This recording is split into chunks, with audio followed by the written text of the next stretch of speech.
It's great to see you all here tonight for such a great occasion. Welcome to the Lakewood City Council agenda for this Monday, February 6, 2023. Madam Clerk, if you'd please call the roll.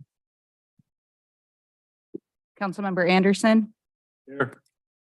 Councilmember Bell. Here. Councilmember Boki. Here. Councilmember Brandstetter. Here. Deputy Mayor Moss. Here. And Mayor Whalen. Present. You have a quorum. Thank you very much. Ladies and gentlemen, if you'd stand and join me in a brief moment of silence, reflecting on the service of our men and women serving us both here and abroad, as well as the many families who lost their lives in the tragic earthquake that took place in Syria and Turkey, followed by the Pledge of Allegiance to this nation's flag.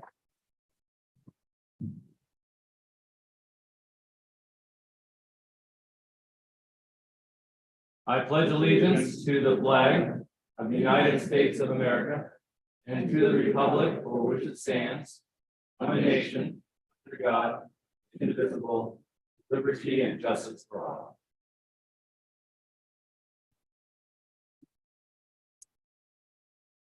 Well, it's great to have a packed house tonight. We are here for the first section of our agenda this evening in proclamations and presentations, and we're pleased tonight to first have a proclamation in recognition of and in acknowledgement of Police Chief Mike Zarro's incredible and longstanding contributions to the city of Lakewood. You know, it's often said it's wonderful to have friends and family present at both retirements and funerals. And for Mike's benefit, I'm glad you're here for the former and not the latter. So Chief Zarro, if you'd please join me at the podium and we'll present a proclamation. And if we could have the Lakewood Police Department chaplains, Burgos and Woods, join us at the podium as well. And we will recognize Chief Zarro for his many contributions.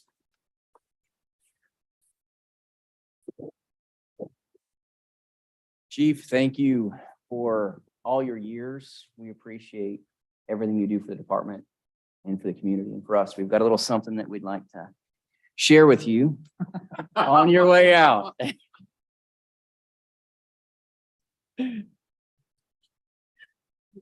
Hope you have a wild retirement.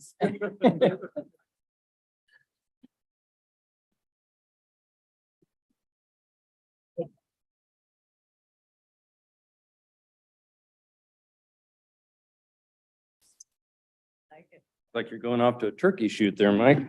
It's great.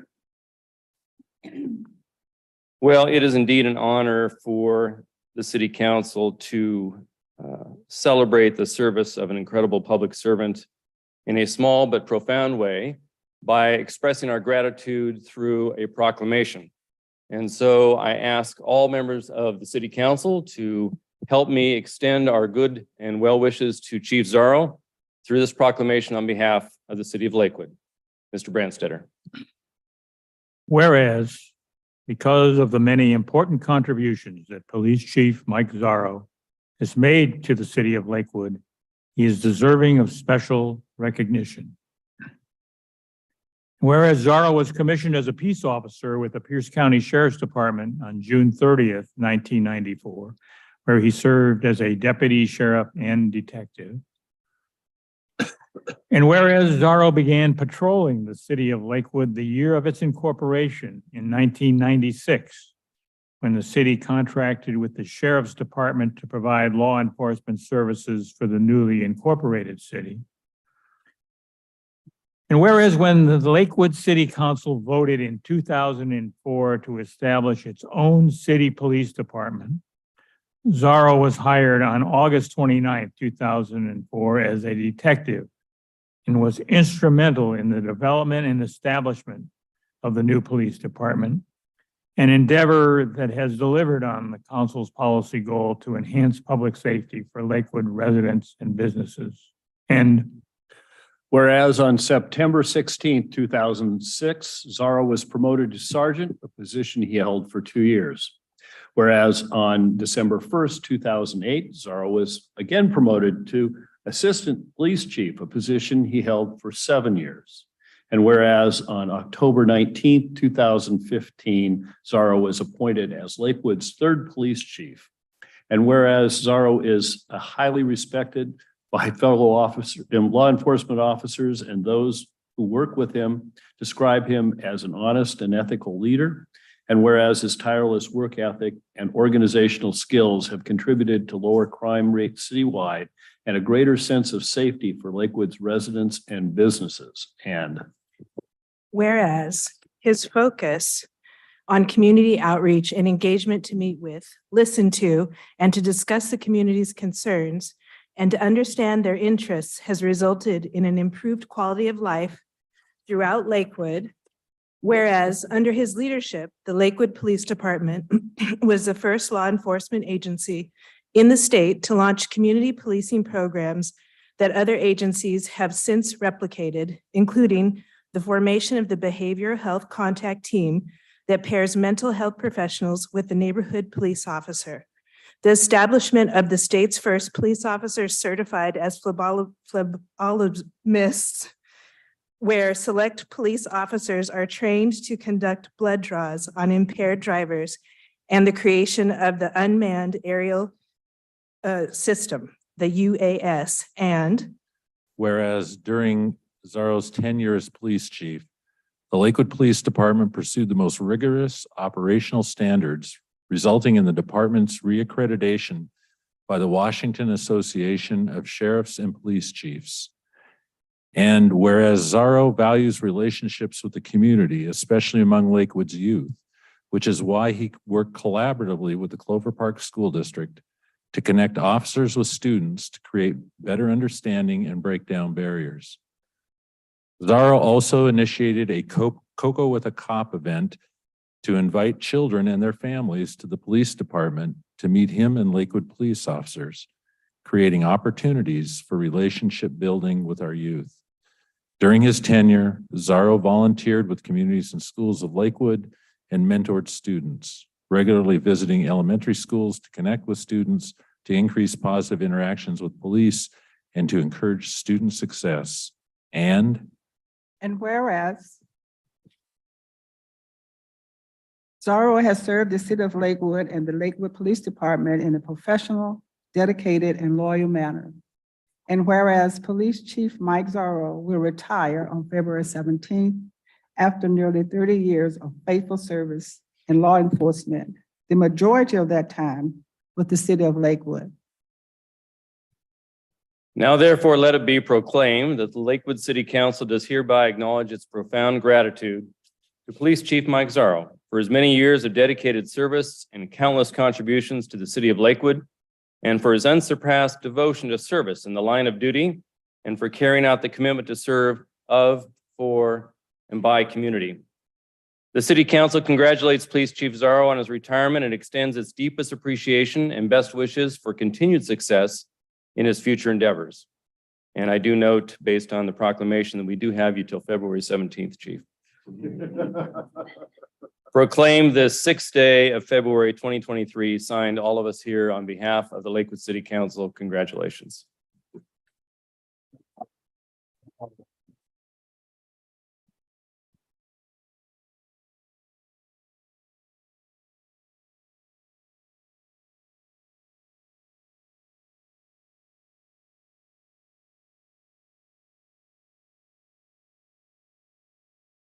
Floor is yours.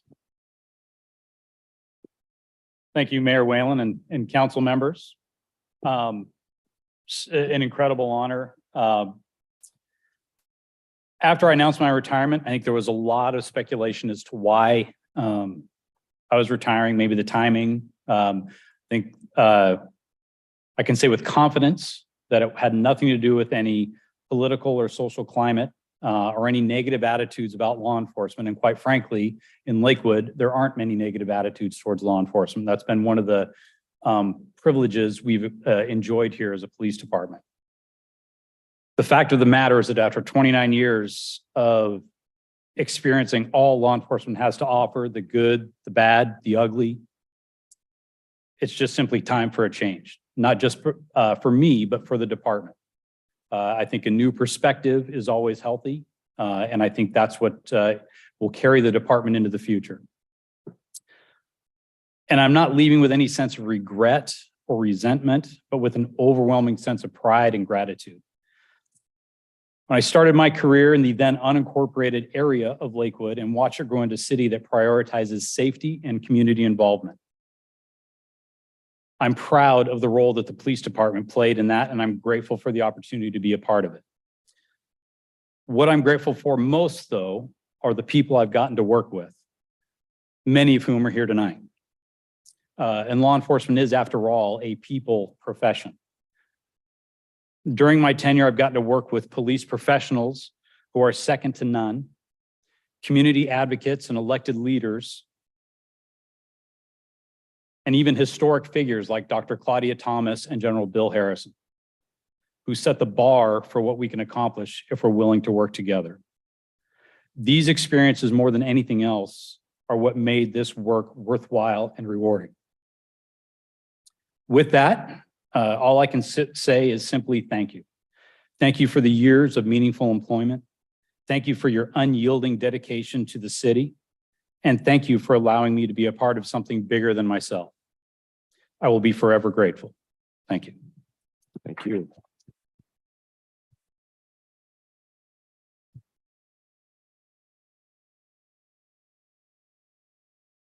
We have the obligatory photo opportunity, Chief, so come on down.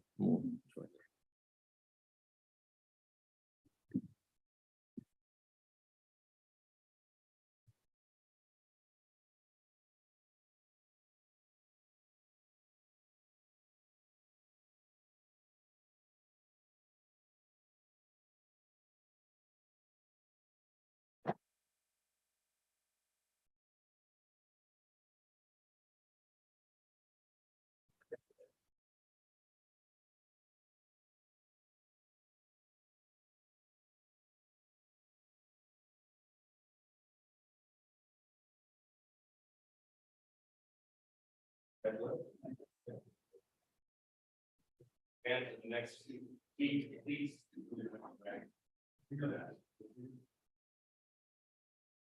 Okay.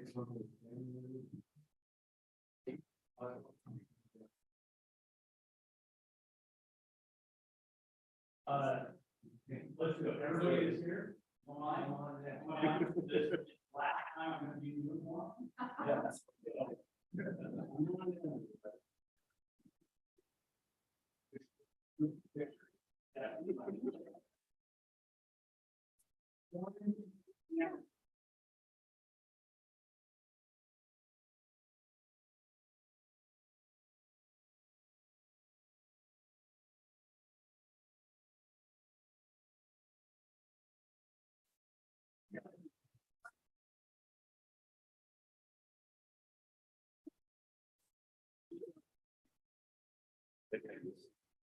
Hey, Paul, we'll stand up here. So yeah, good.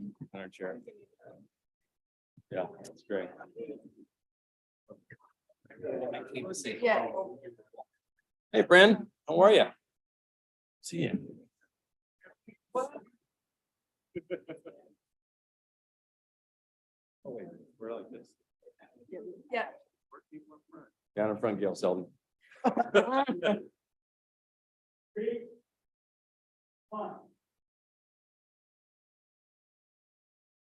Great, congratulations, everyone. They could all come down.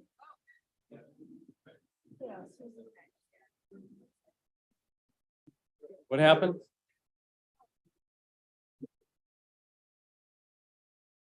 One more, everyone. Come on back. Come on back. Come on, Paul, get up here, brother.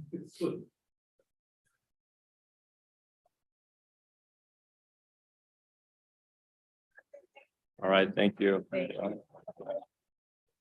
Yeah. I'm out of order.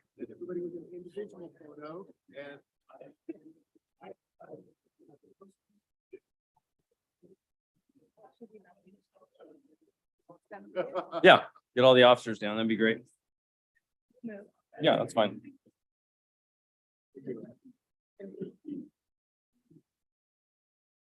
That's fine. The police will come on down. We can stand up here. That's fine. We'll stand it. Am I doing the commissioning or what am I doing? Is the judge here? Okay, I'll need the script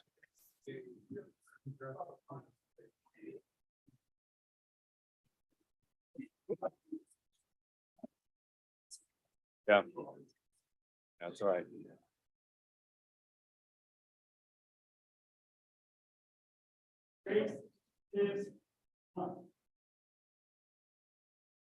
Great.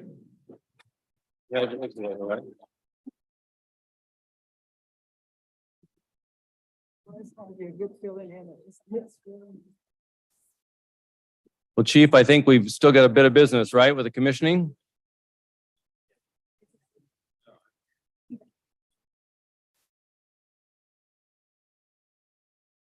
So next, I believe we will have a brief police commissioning ceremony. So Chief, we're going to conduct the oath of office for Lieutenant Jeremy Prater, Sergeant Kevin Clark, Sergeant Jessica Fitzgerald, Sergeant Ryan Moody, Sergeant Vince Sinvankio, Detective Michael Merrill, Officer Heather Wilkinson. So if you want to bring them up as you wish, and then we'll Okay, conduct the oath of office. As we discussed earlier, when you hear your names, please come down. I think you just heard your names, so.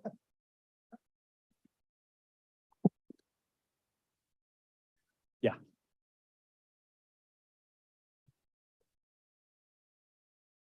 And Heather.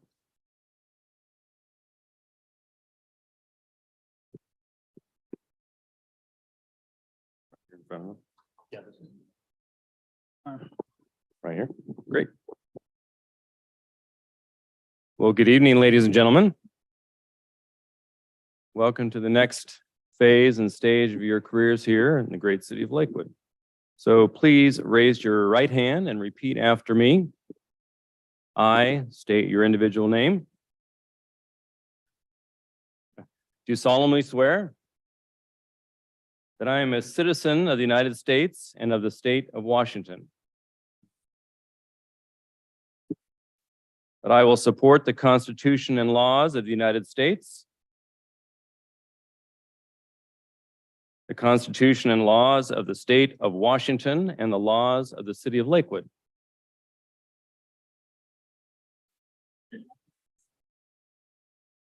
There you go. And will, to the best of my judgment, skill, and ability, truthfully, faithfully, diligently, and impartially perform the duties of the office of which you are assuming. You can state the office. In and for the city of Lakewood and Pierce County, Washington, as such duties are prescribed by law. Congratulations. Appreciate it. Yep.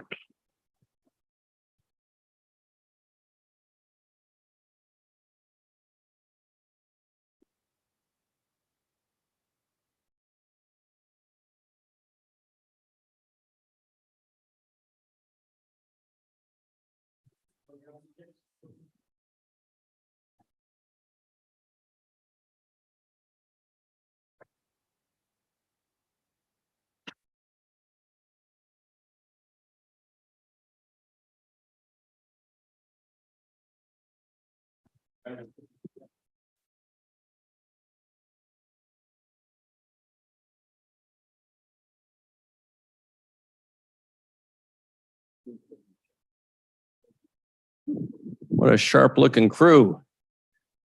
Thank you for your service. Next, we will appreciate the issuance of a proclamation recognizing February 2023 as Black History Month.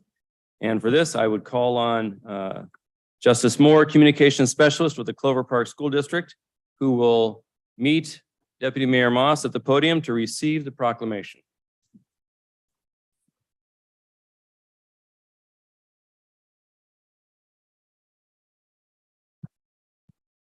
Well, good evening, everyone, and thank you for joining us this evening.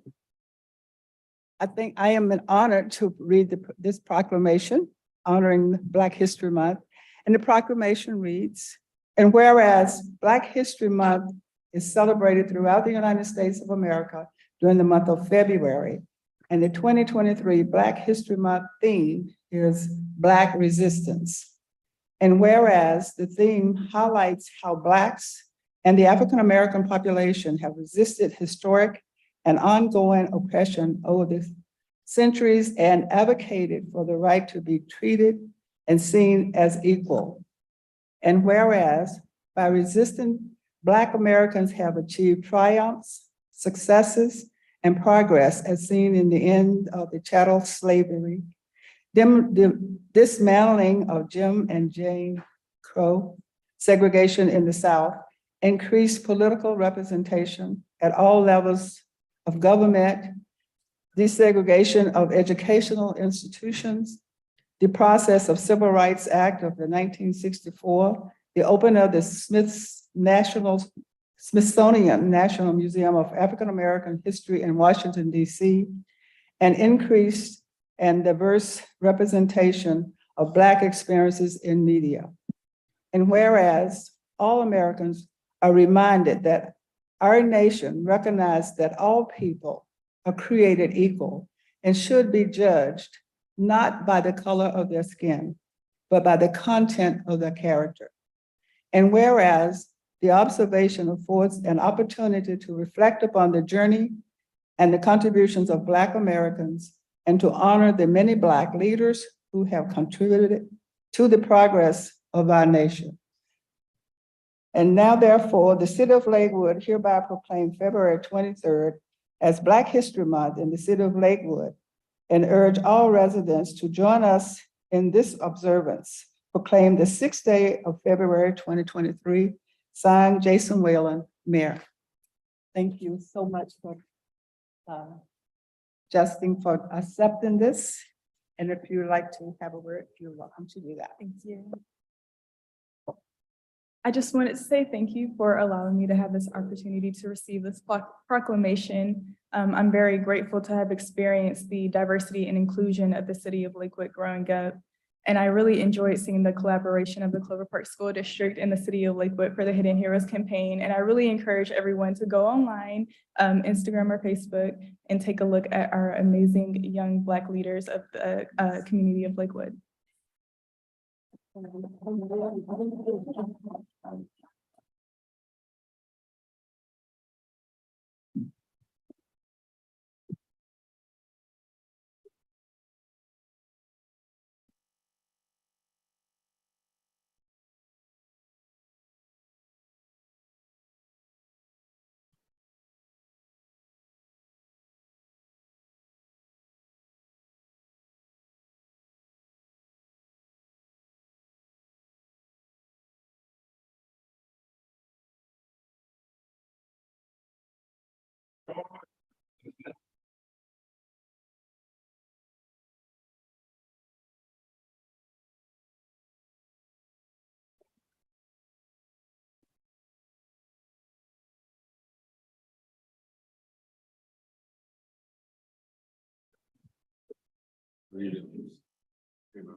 Next up, our youth council report. We have our youth council chairperson, Hank Jones.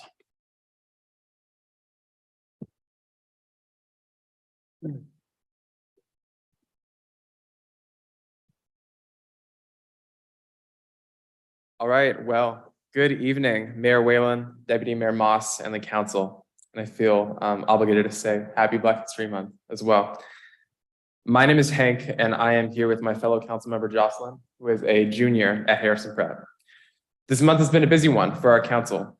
We've been occupied with planning events that will take place this spring, including our next roundtable, which will take place in early March at Harrison Prep. The topic of this roundtable will be climate change. And I should note that this roundtable will not host debate on established science. That is not our agenda. Rather, we will foster discussion about impacts, both local and global, as well as climate justice and what role students can play in leading a green future. We will also be reaching out to local green teams in schools and potentially other youth environmental organizations to have a body that includes multiple community stakeholders.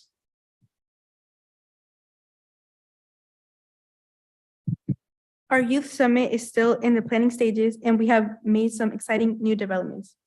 Firstly, we have changed our date and location to June 10th in the Building 24 of Clover Park Technical College to be more considerate of our special needs as well as student schedules. We're also shifting our mission for the event from a focus on connecting youth leaders to leaders in outside of communities to connecting youth and other leaders within Lakewood. What we mean is that we feel that by making Lakewood our sole focus, we'll be able to better create grassroots energy behind student ambitions and to create knowledge that stays here. To make that happen, we are again collaborating with 828 Flow to recruit vendors that will provide amazing financial education and workforce development opportunities to students. We are also renewing to our focus on mental health and giving students access to vulnerable resources that are deeply needed in these times. A lot of planning, a lot of logistics. We're excited to tell you more in the spring. But before that, the Youth Council will be hosting in April mid-year rejuvenation event in the Silicon Pavilion to celebrate our seniors on the council who will be graduating this June. And we will also be aiming to recruit more members for next autumn. Right. At our monthly meeting earlier this evening, we discussed all of that and more.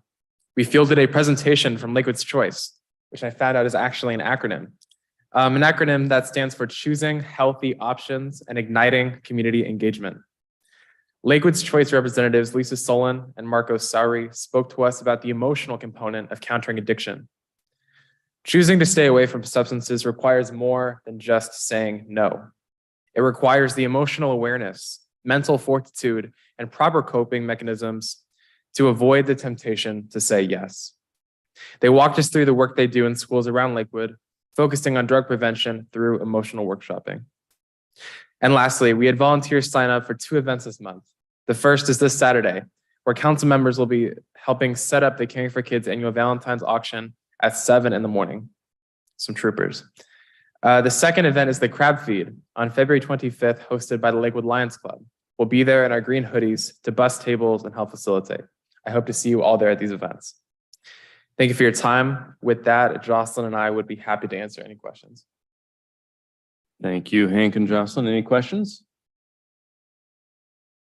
Well, great. Good work. You got lots going on between now and the Youth Summit, so we look forward to hearing more about it. Yes, thank you for having us. All right, have a nice evening. Thank you for coming. So next we have the Clover Park School District report, and I believe we've got board member Alyssa Anderson Pearson tonight. Thank you. Good evening, Mayor Whalen, Deputy Mayor Moss, and council members. Wanted to point out that our very proud superintendent is with us tonight, Sharon Banner. So he's like the proud parent. So if you didn't notice, all the delays in photos was due to him, but that's because he cares. And he's very excited whenever any student or staff member is here doing anything in the community. I also just want to say thank you to Chief Zaro. The Clover Park School District has a really good relationship with LPD, and we feel our schools are safer. We work with them. We hope nothing severe happens at our school, but if it does, we know that they're on our side and are committed to quick response times. And I know that that has a lot to do with Chief Zaro. So we're very thankful, and we'll be happy to continue that relationship as we move down the road. So we've been busy at the school district. Recently, we had the Open Doors diploma ceremony. So 32 diplomas were given out there. And this is, the Open Doors provides a blended learning model for students, which includes a personalized graduation plan. So it's students who maybe had a more difficult time in the traditional learning environment, but we're very happy that we re-engaged those students and they graduated and they have their high school diploma. A lot of them have had a lot of challenges. So we're just so thankful that getting a high school diploma is not one of them. 8 district teachers earned their national board certification, and 11 renewed their certification. So nearly 12% of Clover Park educators, with 112, are national board certified. So we're very proud of our staff. The district's STEAM Fair registration opens on February 13th. It's for all K through 12 students, and it will be held on Saturday, March 11th from 9 a.m. to 2 p.m. at Harrison Prep and Four Heroes Elementary. Let's see what else here. For Lakewood Rotary Educator and Student of the Month, Tye Park Elementary School first grade teacher Keontae Parker was named the Rotary Educator of the Month. And Lakes High School senior Omar Arroyo, hopefully I said that right, was named the Lakewood Rotary Student of the Month. President's Day weekend is February 17th through 20th. So students have off Friday and Monday. You get a 2-day break from the school zones. So enjoy. And I just want to remind everyone that we're still focusing strongly on mental health in the schools. So, I think that everyone agrees it needs to happen, but I hope that everyone understands the resources that go into it. The pandemic really did hit students very hard. If you talk to any counselor that works in the school or, third party that we work with that come into the school to help our students, it's well known that prior to the pandemic, students had a difficult time, but now they're having a really difficult time. So how do you get them to where they need to be so they can learn and, continue on and have a great life after graduation? So we're still really strongly focusing on supporting the whole child, but I do want to mention that we're still focused on test scores. That doesn't change. We'll always be focused on test scores. But we also just want to acknowledge that there's a lot of different paths to graduation. And one test score is not the determining factor of graduating.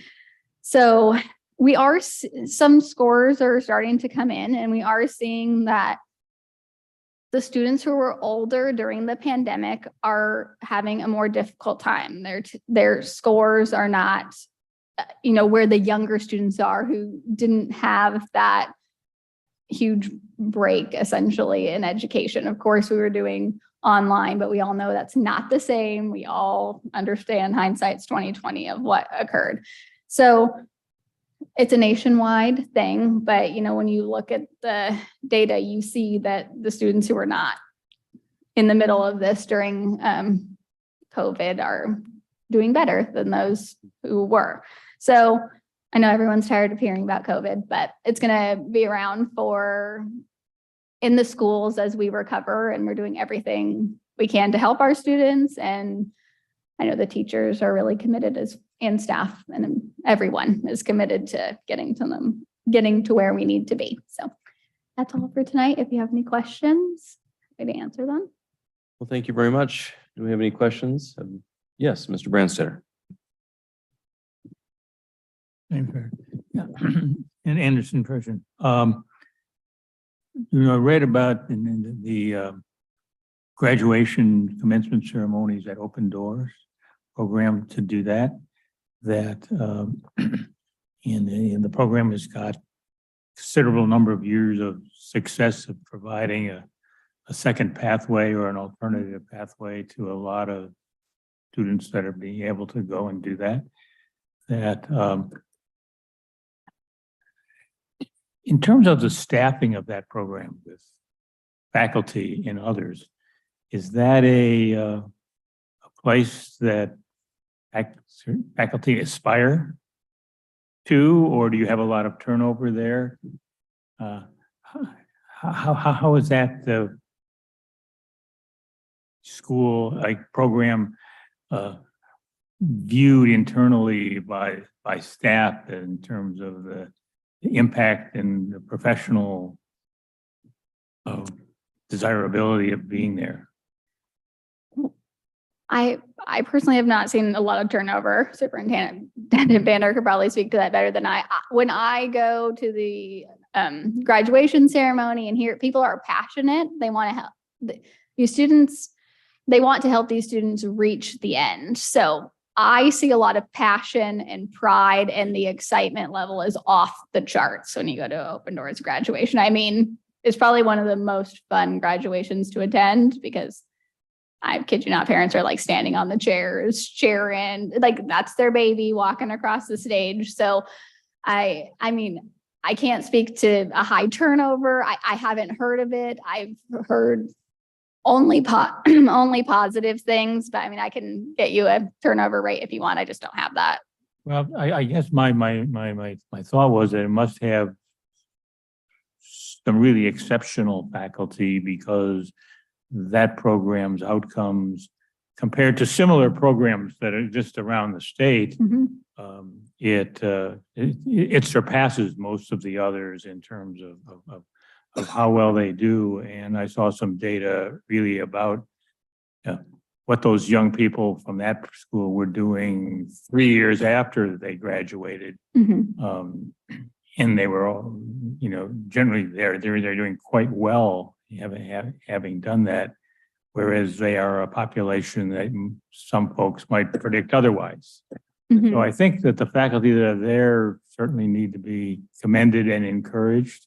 That's a program that certainly makes by having it, the community better because it fills a need that in other communities would discard people. So Yes. if you would pass that on to the folks who are dealing with that program, And I know that I would Superintendent appreciate Banner that. will. Yes. Thank you. Any other questions? All right. All right. Thank If not, you get to have the rest of your evening back. Thank you for coming tonight.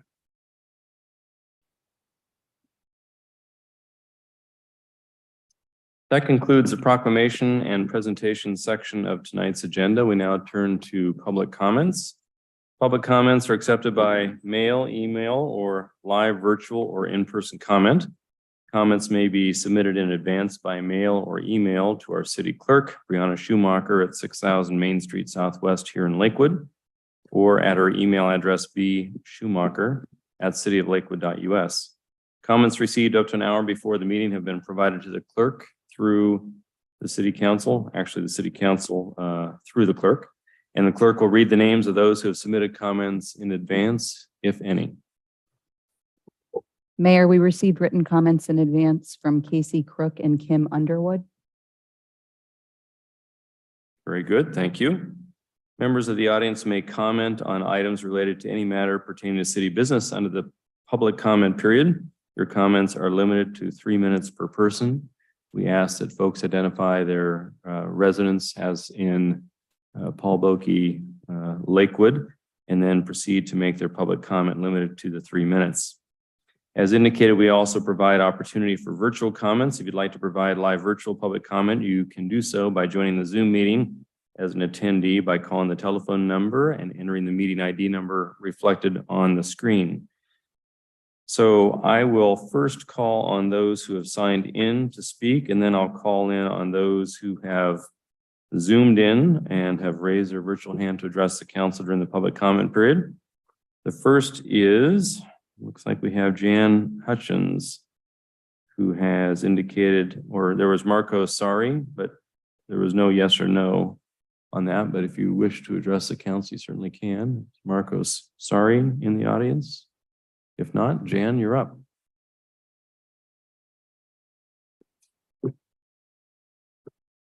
Thank you, Mr. Mayor, City Council.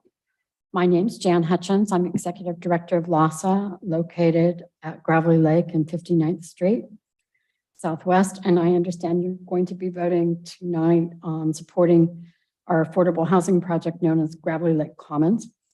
Brianna handed out a folder. It has the latest drawings in it. We're proud of those.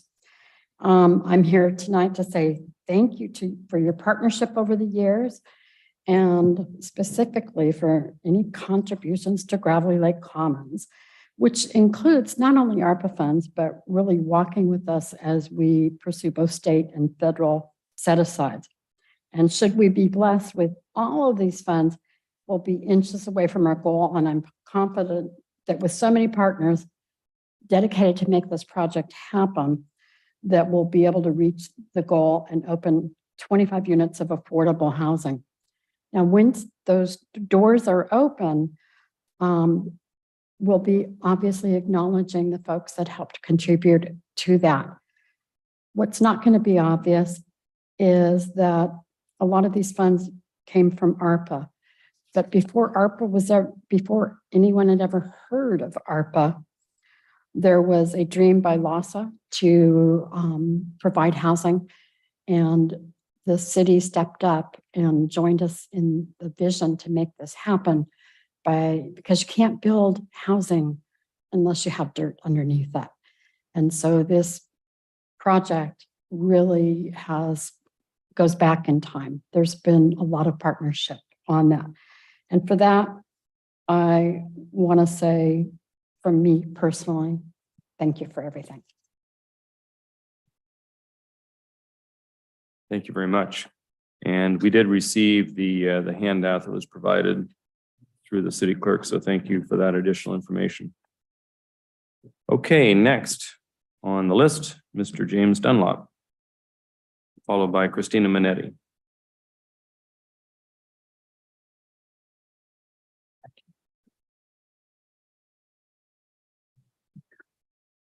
My name is James Dunlop, and I am a Lakewood resident.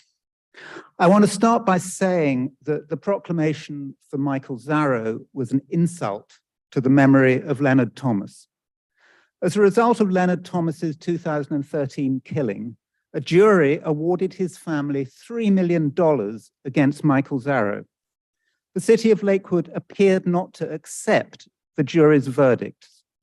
Not only did it indemnify the officers involved, but it kept them on the payroll.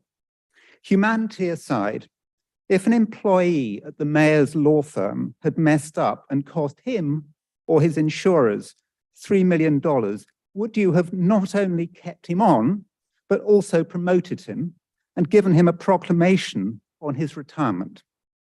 Elsewhere, I notice that the City Council is breaking the rules it itself has established to choose a replacement for Linda Farmer. I contacted the city attorney about this, but she wasn't bothered. Yes, the council can choose whatever method it likes to select a candidate. It indeed chose a method and a strict deadline. I quote from the announcement: applicants must confirm these documents are received by the city clerk no later than 5 p.m. Friday, January the 13th, 2023. However, at the council meeting on January the 17th, a submission was allowed that was 2 days late. If the submission date was to be extended by 2 days, this should have been announced beforehand. Some interested Lakewood residents in the days following the deadline may have assumed they were too late to apply. By allowing this late submission, the City Council has potentially acted prejudicially against them. Further, there may be the suspicion, real or imagined, that the council or members of it were not satisfied with the original 11 applicants and have gone fishing for applicants who are more to their liking. This could prejudice the process of candidate selection. I'm not a lawyer, but the legality of something is not just about a few references to RCW. The City Council, by changing rules post hoc, have, I believe, acted in a way that is arbitrary and capricious. And if the late application ends up being successful, the optics would be appalling. Thank you. Next.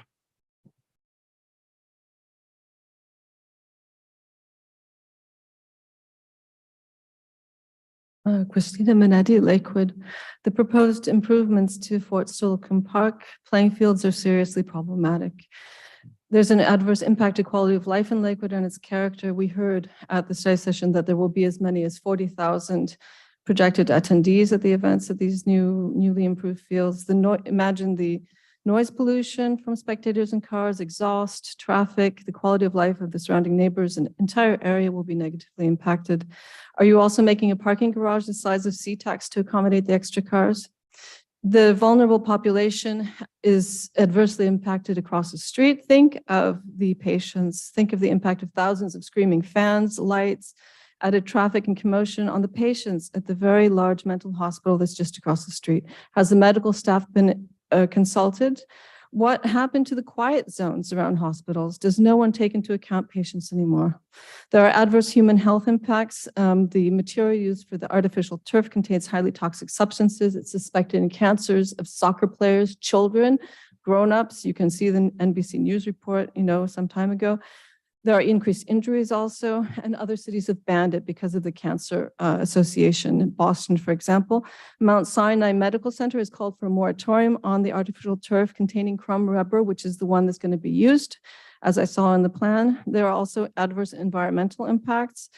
There are 6 ppd quinone in the turf that kills salmon. Garrison Springs, which is on the Western State Hospital grounds, has been used as a hatchery for salmon. And the area generally is in a salmon-bearing watershed.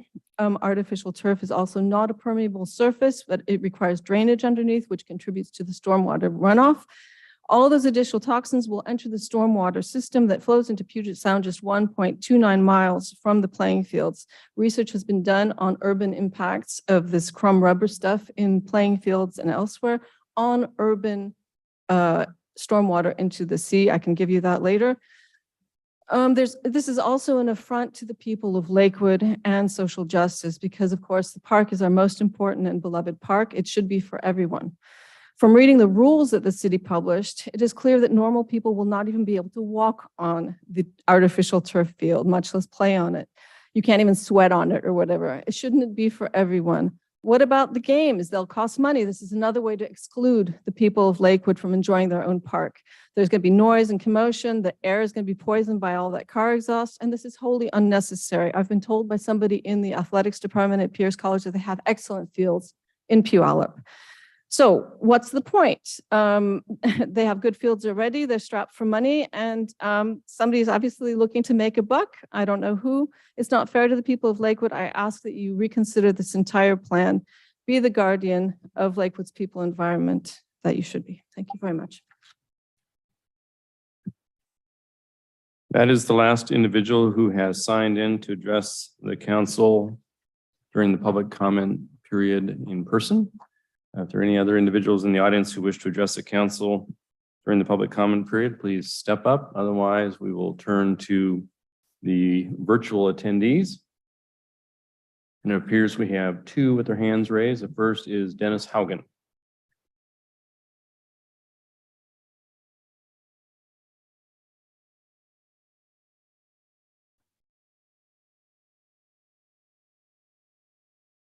Looks like you still have him muted there.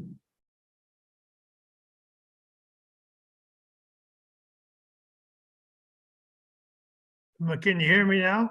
Yes. Yeah, Dennis Haugen from Sioux Falls, South Dakota. Formerly lived in Lakewood.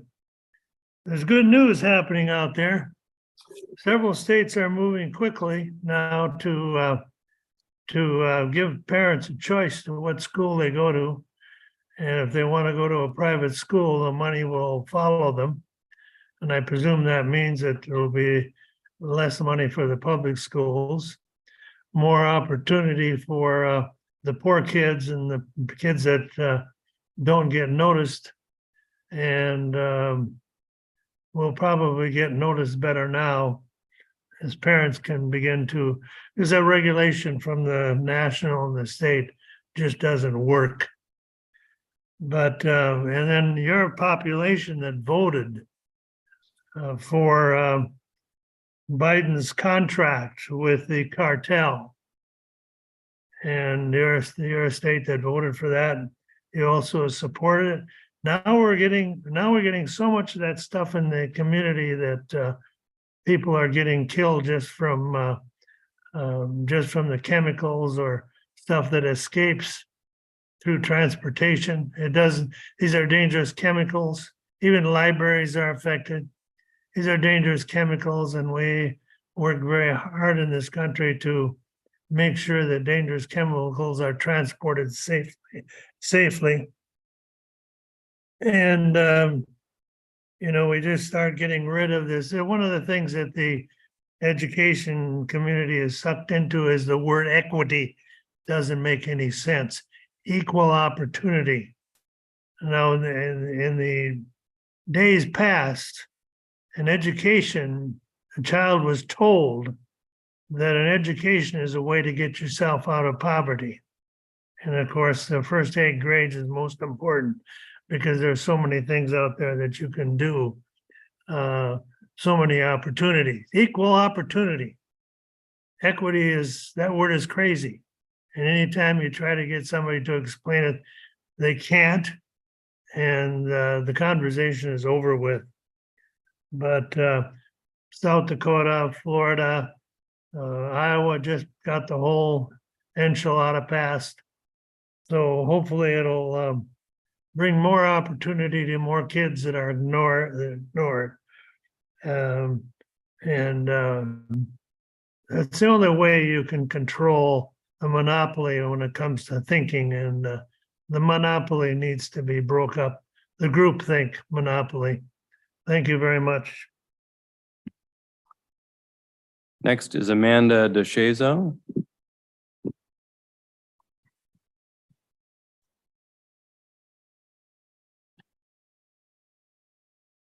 Hey, Council, can you hear me? Yes. My name is Amanda DeShazo. I am the Executive Director of the Tacoma Pierce County Affordable Housing Consortium. I'm here speaking on motion 2023-15, the authorization of $1 million to LASA for the Gravelly Lake Commons Affordable Housing Project. The consortium is working to increase the development of affordable housing across Pierce County. We're a membership organization representing 60 members that include nonprofit and private affordable housing developers, social service providers, contractors, architects, funders, and advocates. LASA is one of our members, and we're proud to have them. The consortium is grateful for City of Lakewood's allocation of ARPA dollars to affordable housing.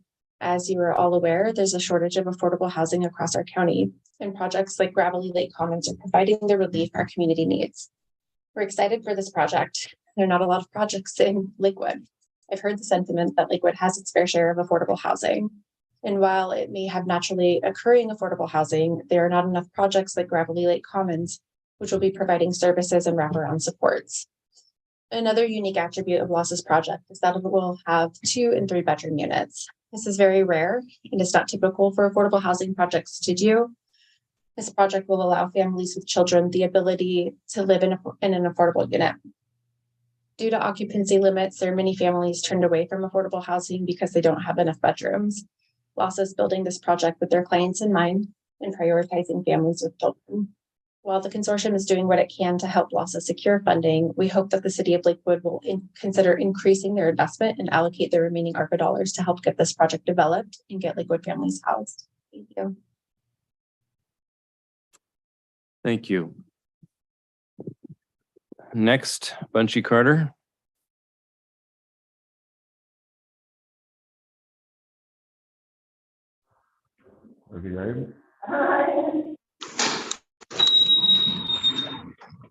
Sorry, can you hear me now? Yes. Thank you very much. Okay, so obviously my name is Bunchy Carter, Minister of Defense of the Black Panther Party of Washington. There was so many things that I really want to say right now, but I'll stick to this. I've said it before, and I'll say it again. The crime rate of Lakewood, since we're sticking to the facts here, 55 per 1,000 residents. It's one of the highest crime rates in the country. And that's compared to communities of all sizes, from the smallest town to the largest city. Any individual has a 1 in 18 chance of being a victim of a violent or property crime in Lakewood, Washington. Now, with crime numbers like that, I have a hard time accepting any talk of excellent police work taking place. But then again, maybe the excellent police work has been put into stamping on the so-called Black resistance that was spoken on, that I haven't seen any sign of. Myself and my comrades, the Black Panther Party of Washington, in concert with the Panther Party of Washington, we are the Black resistance. The reality of the matter is we recognize where all of the chips begin to fall, and they all fall at the feet of the people who have to put the bill for everything that you do wrong. Now, we've had numerous conversations between ourselves. We've actually had conversations with you all as well, where we have discussed the state of the city.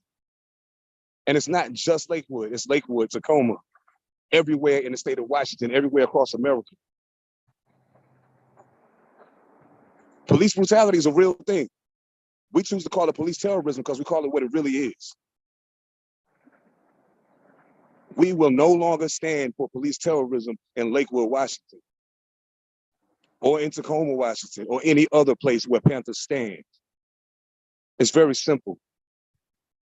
You can do all of the proclamations you want and give all the awards you want, but the reality is it doesn't change the fact that the police departments of America have declared war on poor and oppressed people across the country, not just Black, any people who are poor and oppressed.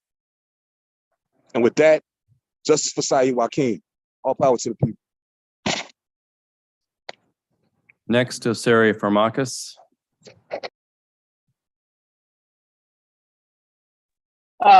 Good evening. I'm Dosari Farmakis. I am the Minister of Education of the Panther Party of Washington and a Spokane resident. And piggybacking off of what my comrade Bunchy Carter just said, you guys can make all the proclamations you want, and so can we.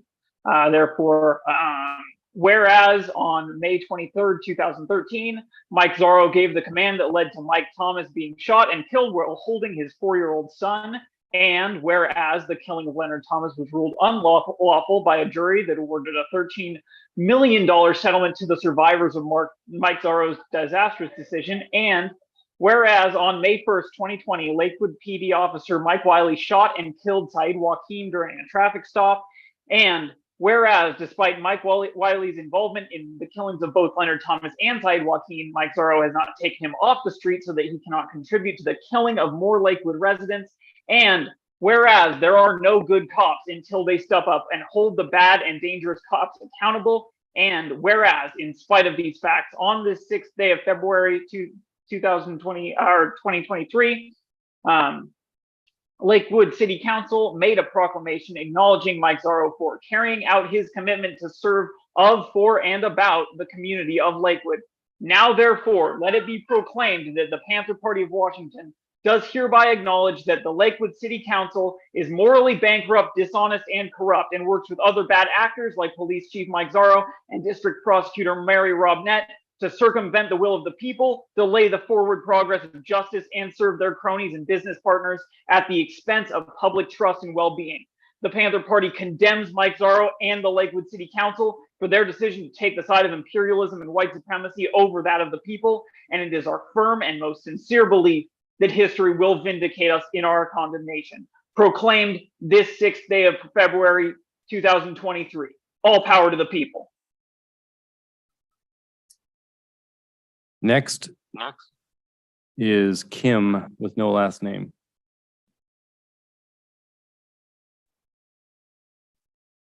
Thank you. Good evening, Mayor Whalen, members of the council. Can you hear me? Yes.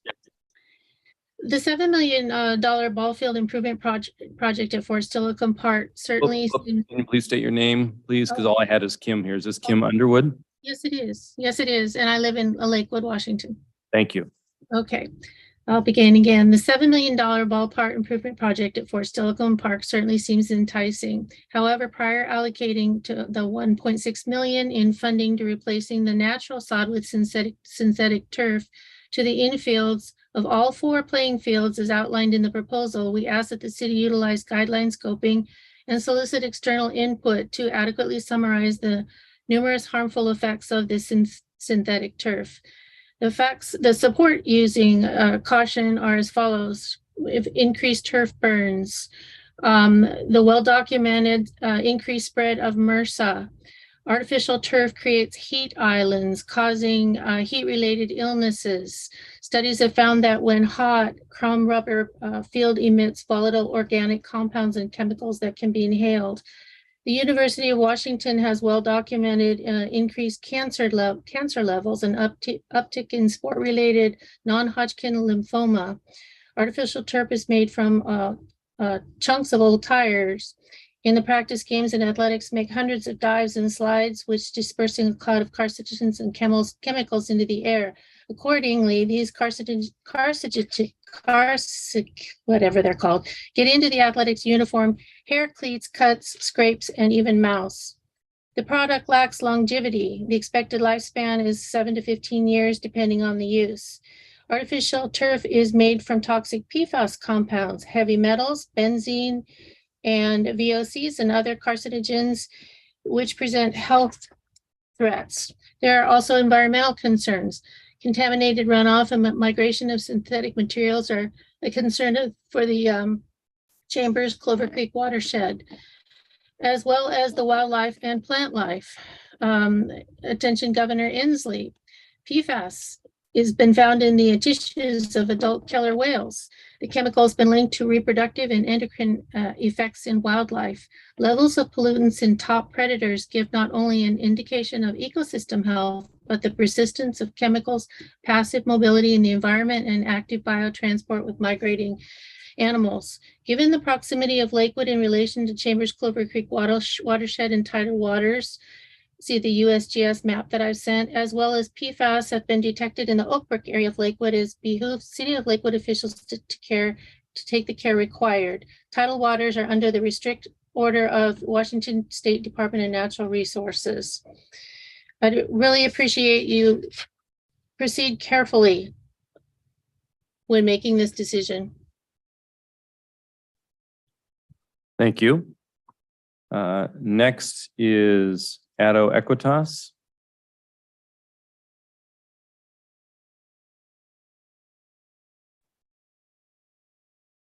My name's Addo Equitas, and I'm the chairman of the Panther Party. I got something going on. I wasn't even going to speak tonight, but there's just too much happening. It was a real cute proclamation. We've heard a lot of things from Mike Zarro in the past and how there's a system at play. We've heard a lot of things from the systems, from the city council. There's only so much we can do. When is it time to take action and stop hiding behind this veil of powerlessness that everybody seems to have?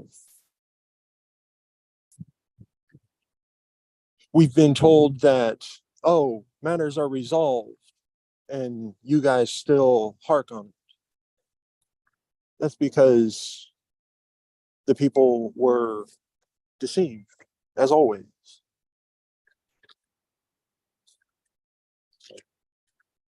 You were given facts on the trees. It meant nothing. You were given facts on police brutality in Lakewood. It meant nothing. And I'm not talking tonight. I'm talking about the year and some change that the people have been coming and speaking with you. And still, these things continue to happen. Leonard Thomas was killed. And the system that Mike Zarro loves to talk about came back and said, you were wrong. Wiley then goes and kills Saeed Joaquin. When does the powerlessness stop? When do you step up and start using your voice? The city council can't say, okay, this guy's fired. Sure. When do you step up and use your voice to say, hey, he was wrong. That shouldn't have happened. When do you step up and use your voice to say, hey, maybe Zarro made some mistakes? And why isn't he admitting to them? Members of your own council have been found to be fraudulent, and you say nothing. We've been asked for facts. We've been given facts, and you do nothing. All power to the people. That is the last individual who has a virtual hand raised to address council during the public comment period. Do you see any others, Madam Clerk, who wish to address the council either in person or virtually? Mayor, I do not at this time. Very well. I will declare the public comment period closed. We now turn to the consent agenda. Madam Clerk.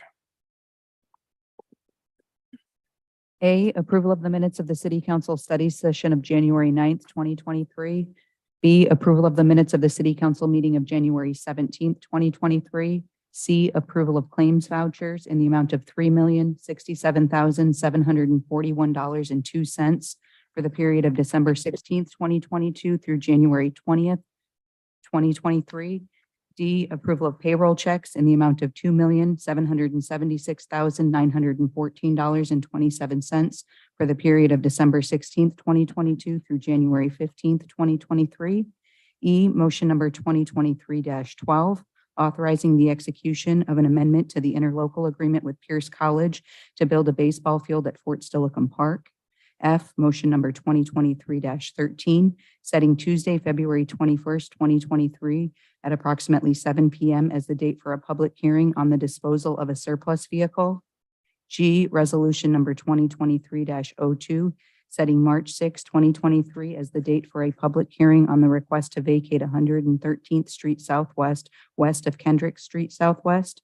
H, resolution number 2023-03, authorizing the conversion to and sale of Lakewood Police K-9 Rock as surplus property of the city of Lakewood.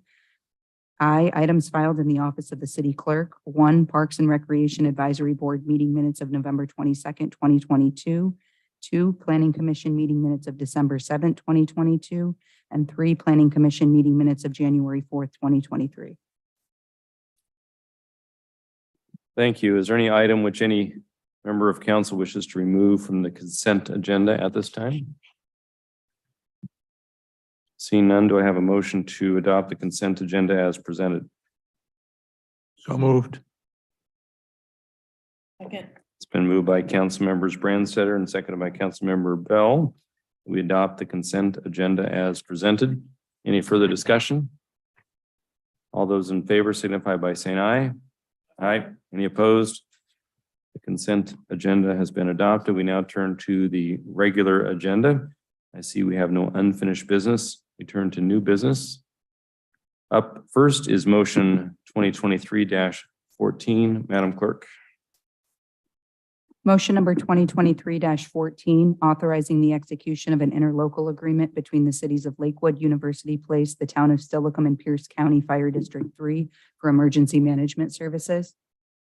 Thank you. For this, we'll have an overview from our assistant to the city manager, Mr. Vargas, to give us a bit of information that's found on page 89 of our packet about the action item.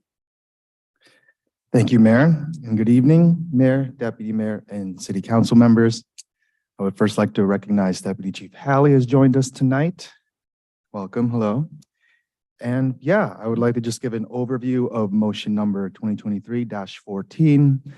This motion before you tonight concerns the adoption of an updated interlocal agreement. So the city of Lakewood, along with cities of University Place, the town of Steilacoom, and West Pierce Fire and Rescue have created in order to jointly coordinate emergency management and operation services in the area, the West Pierce Emergency Management Coalition, West Pierce EMC. Currently, West Pierce EMC is supported by 1.5 full-time employees employed by West Pierce Fire and Rescue.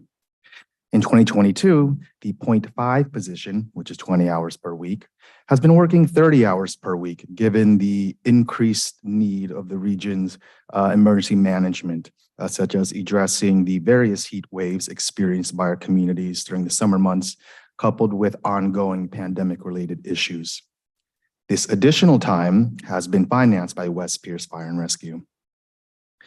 So West Pierce EMC has developed an updated interlocal agreement that proposes 2.0 full-time employees to address a number of items such as training, a state-required limited English proficiency plan, sheltering plan, mitigation plan updates, and the threat and hazard identification and risk assessment. So the fiscal impact of this updated interlocal agreement is as follows.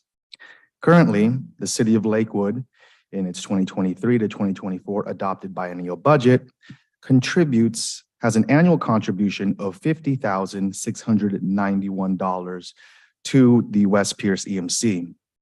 With the updated interlocal agreement, the city of Lakewood would contribute an additional $15,503 for a total annual contribution of $66,194 in 2023 and 2024. And with that, I invite any questions or comments from the council. Thank you. Thank you very much. Any questions? Mr. Branstetter. Thank you, Mr. Mayor. Yeah, thank you for bringing this forward to us, Mr. Vargas. I had a couple of questions in the staff in the request for council action. There was some discussion about that one of the reasons for moving to 2 full FTEs had to do with some state requirements to create a number of items, a limited English proficiency plan, a sheltering plan, mitigation plan updates, and such. Are these state requirements for cities, or are they state requirements for fire departments, or who are they state requirements for? I mean, the coalition is 2 cities, a town, and a fire district. But are these requirements imposed upon all of them, or is it just someone's requirement? Councilmember Branstetter and council. So when it comes to emergency operations, it's actually cities and towns that serve as the lead. So it's the respective cities as a part of this coalition that are responsible for developing those plans. However, they're done in partnership with, for example, West Pierce Fire and Rescue. But the state mandated to cities to do these. Yes, council member. Okay, thank you. And then, Mr. Vargas, on page, I think it's page 4 of the agreement, and I'm looking at I'm looking at page 102 of our packet, which is not the red line version, but the final version that we're looking to approve. And there's a paragraph that's in all caps. Why is that paragraph in all caps? I mean, if it's intended to draw attention to it, it did in my case. But that doesn't mean I understood it. So I'm trying to know what's the significance of that paragraph beyond the significance of the other paragraphs? Maybe a city manager or city attorney question. Actually, Councilmember Anderson. Sure, Mr. Anderson. Having drafted many of these, it's a waiver, and you have to attract attention to a waiver. The most common way is to put it in caps and bold, underline it, or put it in a box. So can you translate into non-lawyer words what is really being waived here? City attorney? I can tell you, and Mr. Anderson can tell you, but I'll let the city attorney play lawyer tonight. Ask you to repeat the question. Which Sure. section are you looking They're at? looking at page 102 of the packet, and it's paragraph 3E. It's the waiver of immunity under Title 51. Yes, actually, Title 51 of the RCW, it has to do with how our employees how we're required under state law to treat them. And typically when organizations make these agreements, this is an absolutely standard language that basically puts everybody in their original position rather than anyone assuming anybody else's stuff. I know that sounded very legal and scholarly, but that's basically what we're saying is we're trying to coordinate on certain things, but not necessarily take on each other's load, if that makes sense. You know, more specifically, right? So employees can't sue their employers because Correct. they're subject to the workers' comp laws. Correct. And when you've got a Correct. contractual indemnity, Correct. you're waiving the right for that immunity. So that Correct. you got to identify the other party despite. Correct. But it leaves all of the parties basically in the position that they were without the agreement with regard to that specific piece. Got it. And if you look at almost any of the contracts we have at the city of Lakewood and probably almost any governmental entity, that Title 51 stuff is standard language because of exactly what the mayor just described. No I'll just add, I remember, I- I'll just add, I I- remember when this language came about, it was about the mid-90s. Mm-hmm. And all of a sudden it was kind of a requirement in all interlocal agreements and such, in all contracts. So is there like a practical example of a situation where this waiver would apply that would be understandable? Like employee A wants to do this and this way. I'll give you an example and the city attorney will give you the answer. Yeah. Employee of city A gets hurt on the job doing something with respect to the joint function.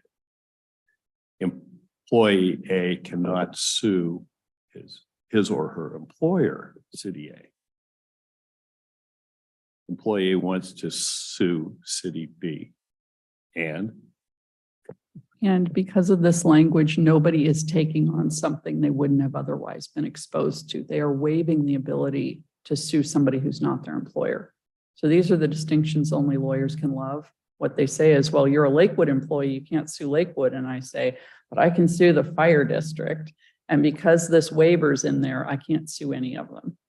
Title 51 is going to apply to me, Right. even though I was acting for the general good of the whole group. Workers' comp statute. it's the Yes. workers' comp statute. And Says Title if you're- 51 has no relationship to Area 51 in terms of trying to Might as understand. well.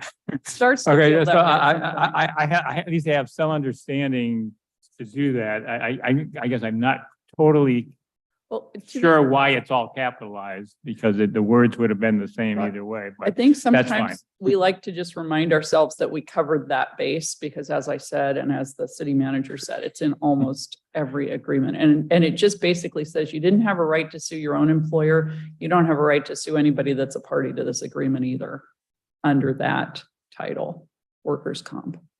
All right, thank you. Very good. Mr. Vargas, did you have anything else to add to the legal conundrum of sovereign immunity waivers? Unfortunately not. Okay, just checking there. Any other questions? Do I have a motion to adopt motion 2023-14? So moved. Second. Been moved by Councilmember Brandstetter, seconded by Councilmember Boki, that we adopt motion 2023-14, the interlocal agreement between the cities of Lakewood, University Place, the town of Stillicum, and Pierce County Fire District 3 for emergency management services. Is there any further discussion? All those in favor signify by saying aye. Aye. Any opposed? The motion has been adopted. We now move to motion 2023-15, Madam Clerk. Motion number 2023-15, authorizing American Rescue Plan, American Rescue Plan Act funding in the amount of $1 million for the Living Access Support Alliance, LASA, Gravely Lake Commons Affordable Housing Project. Very good, and we'll have our long range and strategic planning manager, Tiffany Spear, join us virtually to provide some explanatory information. This also starts on page 107 of our packet to orient you. Thank you, Mr. Mayor. And as you just said, this information begins on page 107 of the packet. I will begin here with a brief PowerPoint, however, just to clarify a few high points. So this was something that was asked of staff to provide to you this evening regarding the request from LASA regarding the Gravely Lakes Commons project most recent phase. It's a 4-phase project and they're currently working to develop the 3rd phase. In December, the council asked for a number of projects that were maybe ways to use the remaining ARPA funds after the council reviewed the responses from the RFPs. This is one of that the city would recommend to the council to support. This is one that was actually submitted as an application in the RFP process, but was not funded in December. There is a campus that's being constructed by LASA near their current location of their own offices. And as I said, this is the 3rd phase of 4. That's our plan. This would be 25 permanently low-income housing units with 1, 2, or 3 bedrooms. And the eligibility for those that would live there is that they are between 30 to 50% of area median income. It may be domestic violence survivors, veterans, have health or mental health issues or substance abuse issues. This is a map of the project. And so the existing LASA building is here, excuse me, on the southeast. Phase 3 is sort of the central north area where there is not only the 25 units we're talking about, but there would be a playground proposed as well for those residents. There's about 2.2 million remaining currently in the ARPA funds that have yet to be obligated. In the RFP process, LASA did request funding.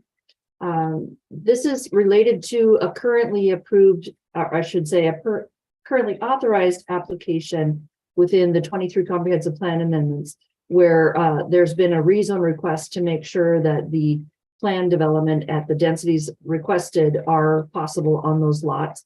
Council approved including that docket request last fall. And then in addition to that, the city of Lakewood has included this project for funding requests at both the state and local level in its legislative agendas for 2023. And so in keeping with those requests and showing support by the city for those legislative requests, it's recommended that the city also approve funding up through the ARPA dollars at the local level to demonstrate its support of the project. So motion 2023-15 would say $1 million of the ARPA dollars would be dedicated to phase 3 of Gravely Lake Commons. This would be in keeping with the priorities set in Ordinance 759 and also with that RFP process and the priorities set there, including affordable housing. If there's any other questions, I'm happy to answer them for you, Mr. Mayor. I have one and then I'll open it for others. My question to you is, at what point chronologically do you have to come back to us to say, gee, it might be time to consider a reallocation of the funds, because it doesn't appear as if the project will spend the money as obligated prior to the end of 2026. So at what point chronologically will we have to know that so we can, if we have to, we can reallocate the funding priority? Well, this is just like the rest of the projects that have been funded to date, meaning that there may be, when each and every project completes, unused funding. And so at this point, the staff is planning to bring back to you at least once a year, kind of what the status is of all of those dollars compiled together that may be reallocated. But in terms of waiting until 2026 to see what the council may want to do with any unused funds, I would recommend by May 31st. So we could bring that to you in the month of June, and then those decisions could be made before council begins to really dive into the biennial budget process that fall. Okay, very good. You're talking June of 2025, it sounds like, right? Actually, June of 2026, unless you'd rather have it earlier, you certainly could. Certainly, I think we'll have to know along the way. Yes. If this is something approved tonight. Yes. Okay, very good. Any other questions, Mr. Anderson?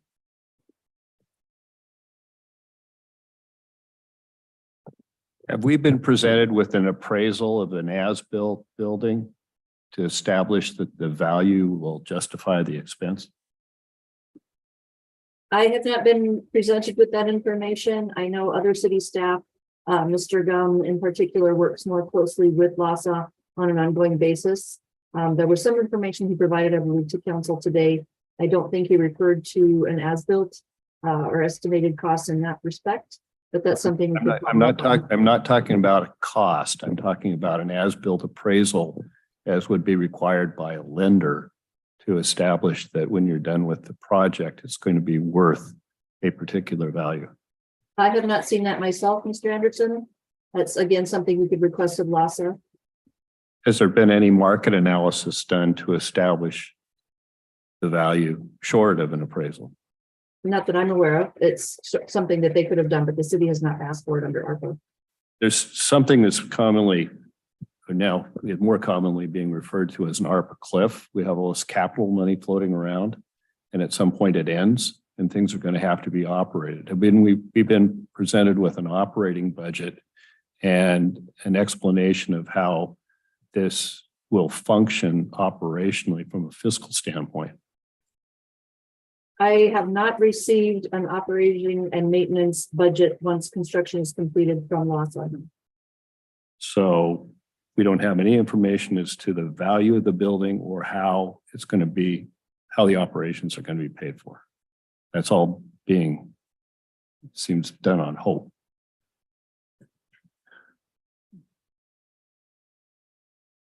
If you're asking for a response from you, Mr. Anderson, I have Okay. not received that. It may be again that the city's received that through other department staff, but I have not received that for ARPA. Thank you. Any other questions?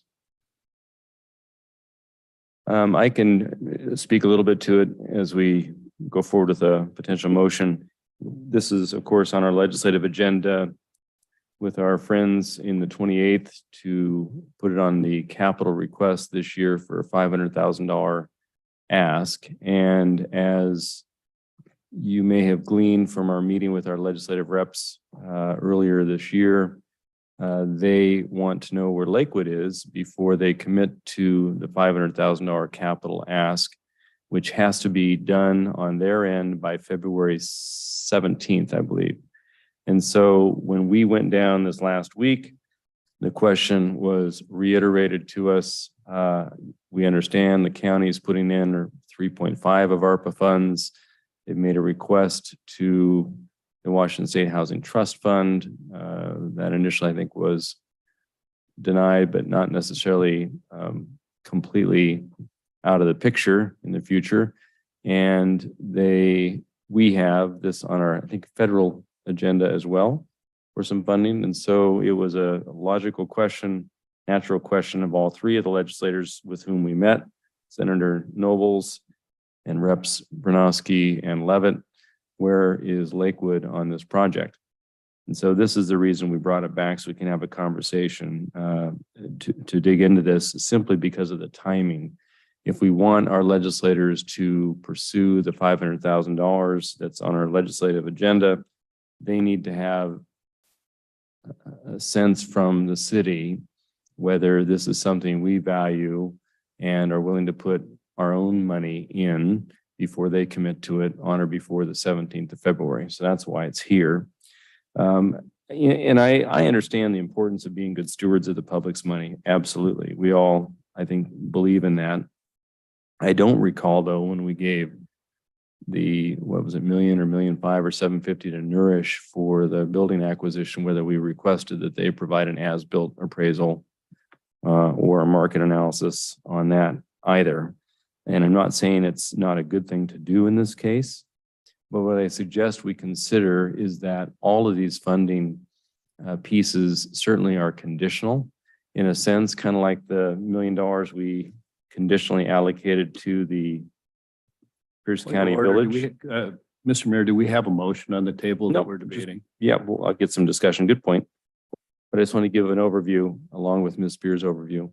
So that's kind of where it is. And so that's why the motion is before us, and I need to have a motion and a second to put it on for further discussion. But I wanted to give you an overview as to why it's here tonight. Been moved by Council Member Deputy Mayor Moss and seconded by Council Member Boki that we adopt motion 2023-15. Any further discussion? Mr. Anderson.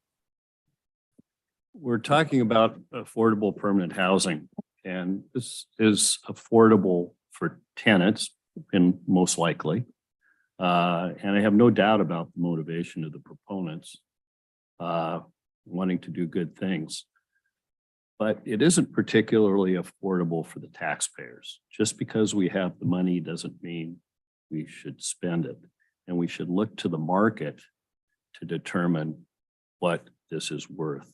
The goal is to provide housing, not to support a housing entity. The goal is to get more people under roofs that need to be under roofs and can't afford them. And when we're talking about with land about $500,000 a unit, we're totally out of touch with the market. Currently, I rechecked today with Kidder Matthews apartment people, and you can get a mid-sized older apartment like we have a lot of in Lakewood for in the range of $200,000 a unit.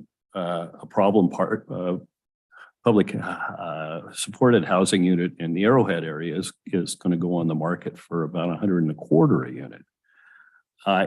And the closest thing you can find to this is there was a project at 84th and Pacific Fern Hill area, 80 units, brand new, built to condominiums, luxury standards, better than nice stuff up in the Proctor district. They built it in the wrong place. They want to unload it for $300,000 a unit with an amenity building. I mean, this is a place with stainless steel appliances, hard countertops, nice hardwood floors, amenities, at $300,000 a unit instead of $500,000 a unit. I'm also concerned that the request that we've received is for pre-development costs. We don't know if, and that potentially can be corrected with the contingency, but we don't know that the majority of the funding is going to be there. Pierce County's funding is contingent, and the bulk of the funding hasn't been obtained. And there's some indication in the application that LASA is financially strapped because they indicate that they have a rehab project. They didn't, says when conducting a major rehab at a 14-unit complex known as Flat Meadows, we ran into a perfect storm of rising prices, et cetera, in the budget, and they prioritized their needs. And so they're doing it a unit at a time instead of completing the project. So in the last tax return I can find filed with the IRS is for 2019. So good intentions aren't enough. Yes, there are comparable projects that are this expensive or more. That doesn't make it right. That means that public housing is mismanaged. And I'm in favor of spending the money for affordable housing, but if we could put together a group and go out and buy things that are a better product, more units for $300,000 a unit instead of $500,000 a unit, we should do that. No private investor would say, I'm going to pay 50% over market per unit because I have money in the bank. So at worst, I think we should kick this over to see where the funding comes from, and not be pressured into making a bad decision with the public school. Any other comments, discussions? Mr. Deputy Mayor Moss and Mr. Branstetter? My understanding is that the funds that the city is offering is based on the condition. I mean, it's not, I mean, if it'd be conditional, yes. And that's my understanding as to why we would go forward with this. Because the condition has to be.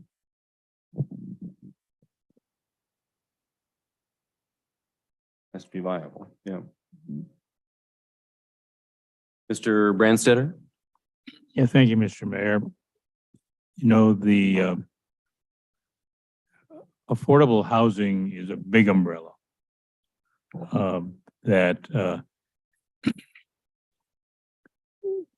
almost everything that's built is affordable by someone. That, you know, when I attended a couple of weeks ago, the thing put on by the Affordable Housing Council of Pierce County, there was a significant distinction made between the fact that the market will build affordable housing for people who get down to about 110% of you know, the area median income, but that all of the folks that were in there that were in the system of trying to develop affordable housing and were into do that, or in terms of funding affordable housing for folks that are in that range below that, somewhere between 50, 70, 90 AMI. They indicated that the housing that you want them to live in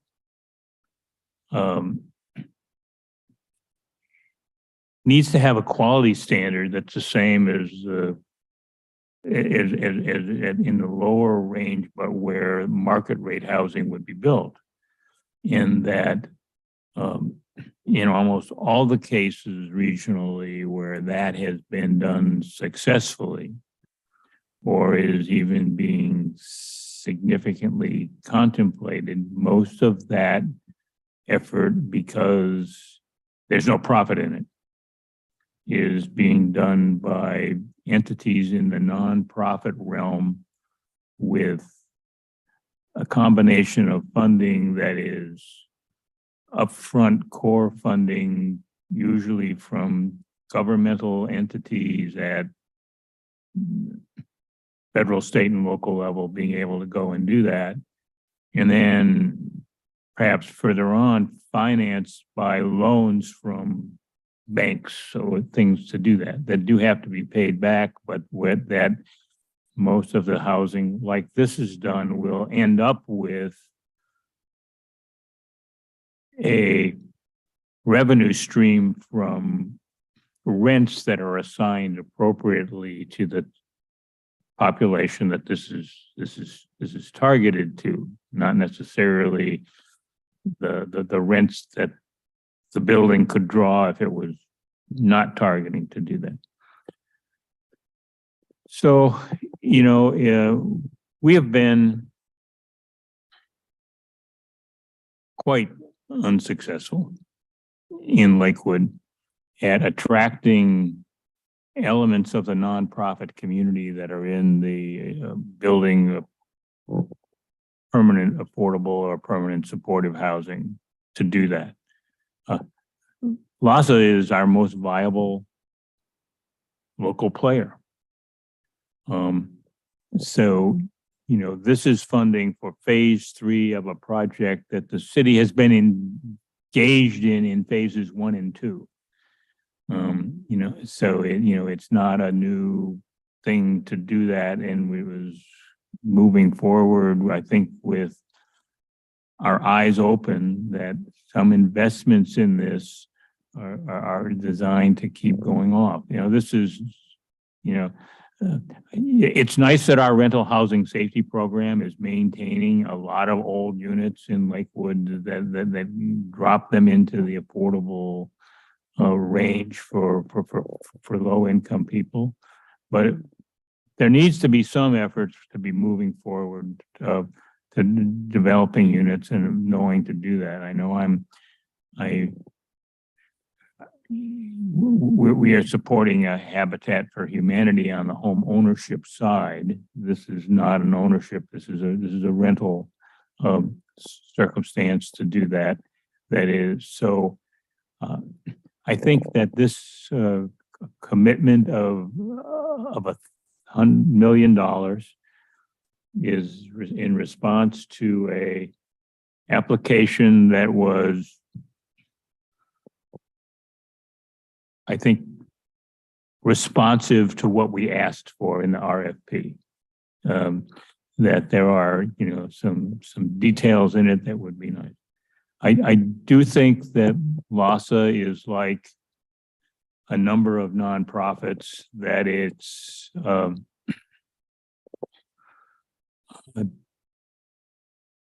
has to work hard to stay financially viable, but I do think that the board of directors that LAHSA has and their past record of being collaborative with the city is indicative that they're not going to go under, that they'll be supported by the community philanthropy to the extent that they're needed, and that the buildings, once built, can be maintained based on the revenue that's going to be generated through the rental process, being able to go and do that, and that the people that live there will be supported by the services that LAHSA will provide nearby or on site, again, through the donations process that LAHSA has demonstrated that they've been able to gather over the years to keep moving forward with their mission and to move forward, not just with doing a minimized mission, but with an expanding mission. So I'm in favor of making the commitment. And Mr. Mayor, I do acknowledge your earlier question that if something doesn't come together and we get to 2 years from this date, and it doesn't look like this is going to be done, that this is money that we got to spend by a pushing date. It isn't money we can just put in a pot and say it's for this project whenever it comes together.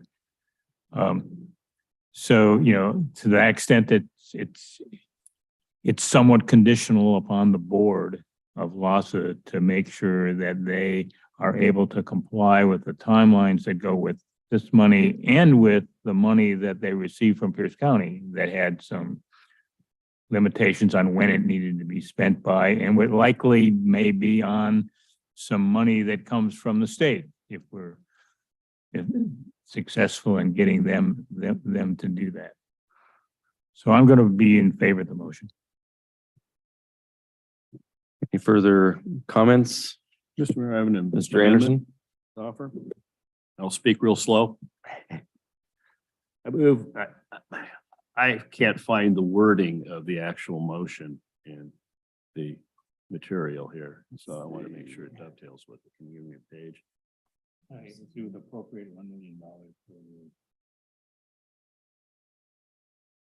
It says it's not, On page 107. so that, yeah, that summary is the motion that's on the table. Yes. So, I'd like to condition the appropriation on LASA providing proof of full funding of the project's budget, either by funds on deposit, a common one or more of the following: funds on deposit, public entity grant commitments, or written binding loan commitments on or before December 31st, 2023, and that it not be used for pre-construction expenses.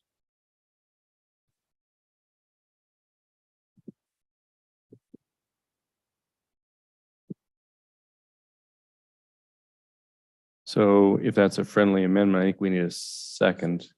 No, it's not Or, friendly. well, just an amendment.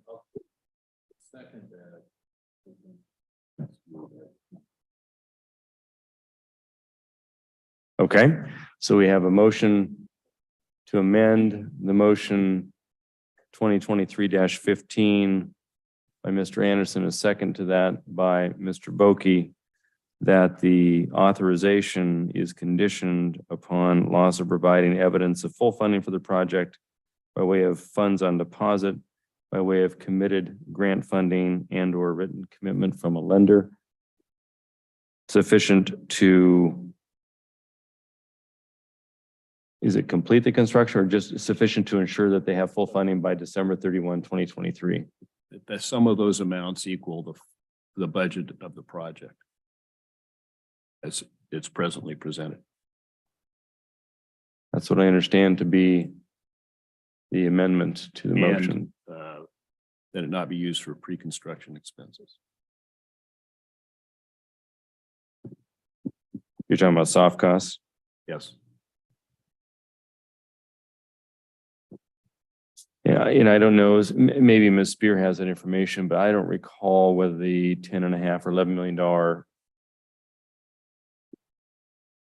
project budget includes soft costs or if that's all construction, because obviously the dirt acquisition's been done.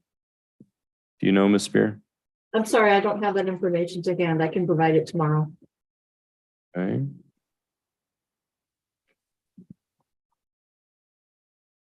Is there any further discussion on the proposed amendment to the motion?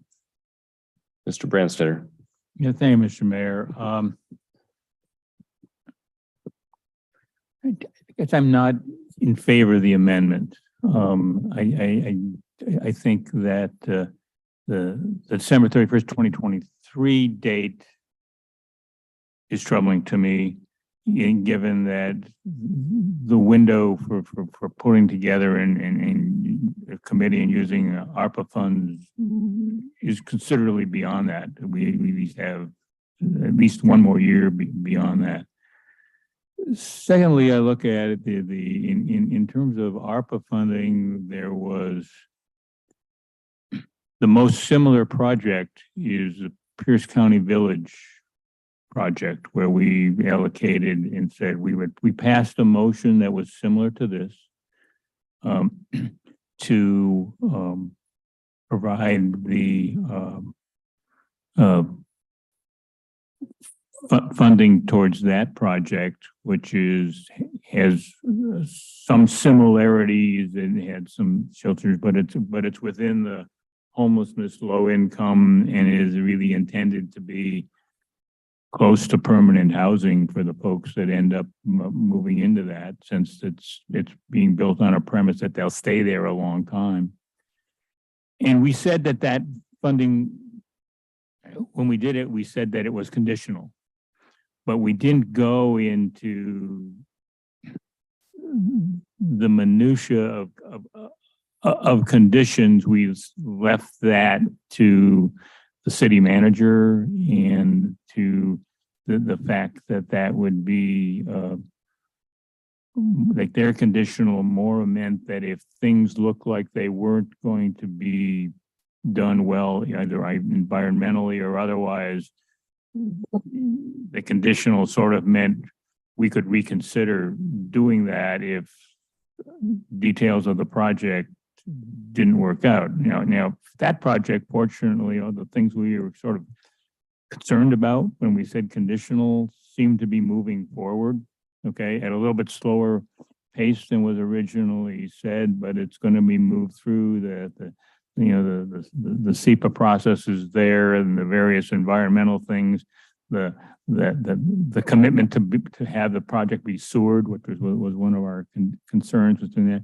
But we didn't write all those things into the motion when we went to approve the money, so I would say that if the motion was going to be amended to just say that we're going to conditionally appropriate it, and that which in my mind means we could look at it again if it got down the road or where there was some concern as to whether to do that.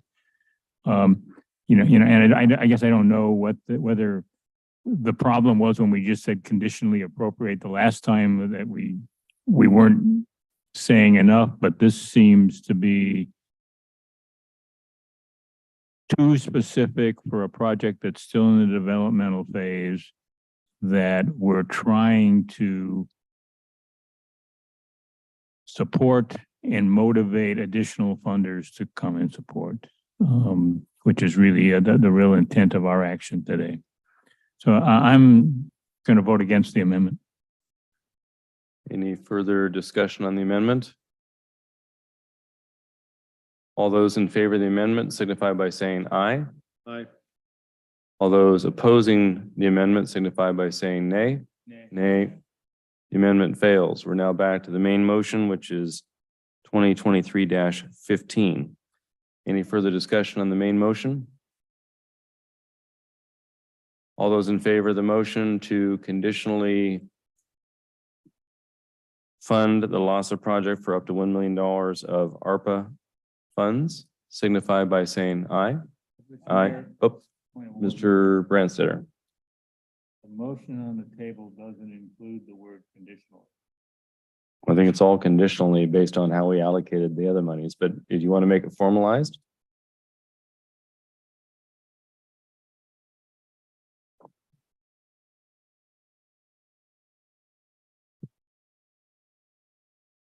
I guess that I would Okay. like to insert the word conditionally into the motion. So I would move to insert the word conditionally into the motion. Do you have any specifics on the condition as Mr. Anderson offered? No, I don't. I somewhat leave that as we did on the previous allocation to the other project that I referenced, and somewhat leave that to staff to make sure that as they negotiate and monitor the project, that they bring us, if there are conditional concerns, back to us to be able to relook at the allocation as it goes forward. I mean, the money isn't going to be spent tomorrow. We're putting it out there. It's going to be a while before it does. So having the word conditionally is fine, meaning with my meaning that we're going to monitor the viability of the project and that it's moving forward to do that. And Mr. Mayor, that's a motion to amend that requires a second. Correct. We're just trying to make sure we understand what the motion to amend is on the table, but thank you. Mr. Branstad, to clarify your motion, would you add any language that the funding is conditional upon the project being viable and the fund should only be used for construction costs? Or do you want to leave that off your motion to amend? I'm only moving to insert the word conditionally, which is consistent with how we appropriated the money for the Pierce County Village. To the extent it's clear that the funding allocation will be conditional, similar to other funding allocations made with ARPA funds, including, as I understand Mr. Branstad's comment, the Pierce County Village funding. Is there a second? It's seconded by Mr. Boki that the motion 2023-15 have a conditional bit of language to it. Is there any further discussion on the amendment as proposed? Mr. Anderson.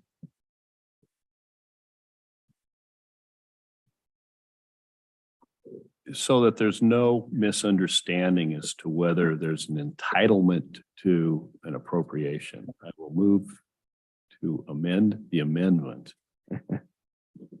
to state with disbursement to be conditioned upon further resolution by the council.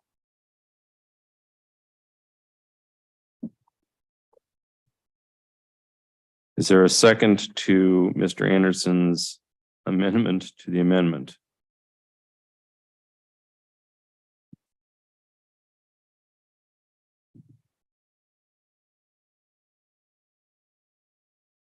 Can I second it as the chair?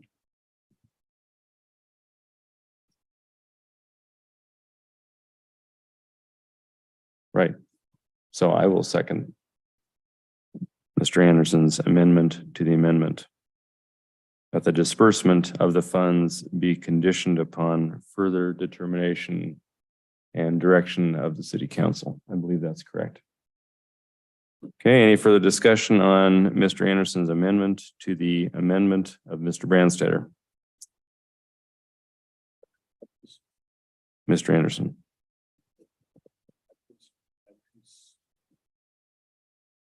I'm concerned that the initial amendment was too vague and that we need to have some point at which the potential recipient of the funding can be assured that they're going to get the money and that there's a bright line in that regard. Very good. Any other discussion? Mr. Branstad.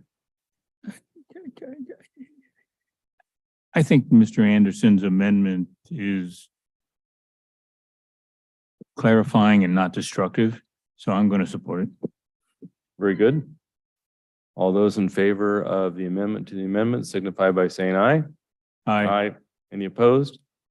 Amendment to the amendment has passed, and now we go to the amendment to motion 2023-15, which is to conditionally authorize ARPA funding in the amount of $1 million for the Living Access at Fort Alliance project, subject to further review of any disbursements upon the project by City Council. Is that clear? Correct. This is the amendment. Any further discussion? If not, all those in favor of the amendment signify by saying aye. Aye. Any opposed? Abstain. Okay, so the amendment passes, which has been amended itself. So now the motion on the table, motion 2023-15, is to authorize American Rescue Plan Act ARPA funding conditionally in the amount of $1 million for the Living Access Support Alliance Gravelly Lake Commons Affordable Housing Project, subject to and conditioned upon further review of the project viability by City Council prior to disbursement of said funds. Is that clear? All those in favor signify by saying aye. Aye. Any opposed? Abstain. Motion 2023-15 as amended has been adopted. Hopefully that's clear for the city attorney and the city clerk. Very good. Okay, thank you. We now thank you, Ms. Spear. Appreciate it. Thank you. We now turn to reports by the city manager, Mr. Caulfield. Thank you, Mayor. Good evening, Deputy Mayor and council members. First off, I'd like to call up our Deputy City Manager, Todd Kraus, to give you a quick update on where we ended third quarter as it relates to the city's finances. Ms. Kraus? Good evening. Okay. This is a quick update on 100 yes. and some odd pages worth of very detailed 8-point type material. Very well done, by the way. 142 pages, but I'm only Yeah, going but to who's go counting, over 3 right. pages. So this in your packet starts on page 117, and you have been receiving updates from the city manager on the status of the quarterly reports. So we are in a very good position. Our major revenue sources are up. We do have a couple areas that are lower. Actually, one area in particular, and that is our courts, fines and forfeitures. But overall, very healthy balance. We have more ending fund balance and cash balance than we have in the years that city manager and I have been here. So through end of third quarter, we have ending fund balance of $21 million, of which 13.8 million is undesignated. Keep in mind, we still have one more quarter as of this report. The next page I'm going to cover is on page 42. This is the development services, permits and fees. The recovery ratio is target is 85%, and we are on target at 85% annual recovery. Looking over the 5-year period between 2017 and 2021, just in those 5 years, we have not had a subsidy on average. Just because in the 2 years, 2018 and 2020, we had a lot more of building permit revenue that covered the expenses. And then skipping over to Before you head on to the next one, Mr. Branster had a question. Okay. Just to be clear, we were talking about the page that's on. Should be It's on our screen. 156 of Okay. your packet. Yep. Okay, so and it's on page 155. And in 2015 or 2016, the council made some discussions and we talked a lot about cost recovery. And it's shown on this slide as the cost recovery for this group of permits and things that at the time the council said that our target was 85%. And that target was not 85% or more. It was based on a discussion that about 15% of the value in doing this permitting process is ascribed to the community as a whole, and that 85% of it goes to the actual developers. And we were going to look to by 2021 adjust it so that we were there. So this chart shows a recovery ratio, okay?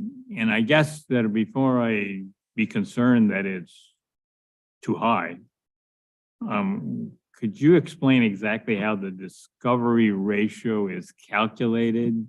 when I look at this chart, are there numbers on here that I should be able to use to calculate the recovery ratio? Or is there another group of numbers that are filtered in and this is just a number on a chart? To calculate the recovery ratio, it is the total operating revenue divided by the operating expenditures.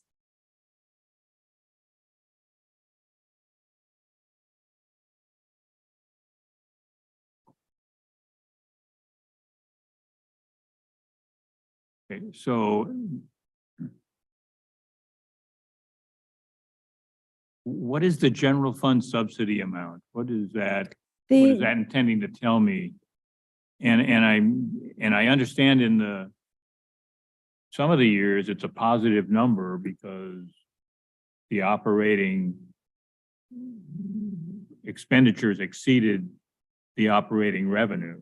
And in fact, based on the council discussions about why we settled on 85, it was kind of anticipated that the general fund subsidy would always be around 15% if we were garnering 85.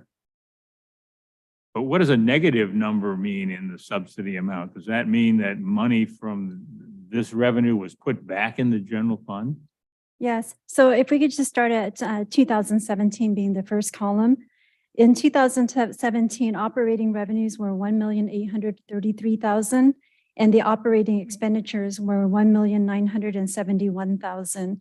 So the difference between the operating revenues and the operating expenditures is $138,200.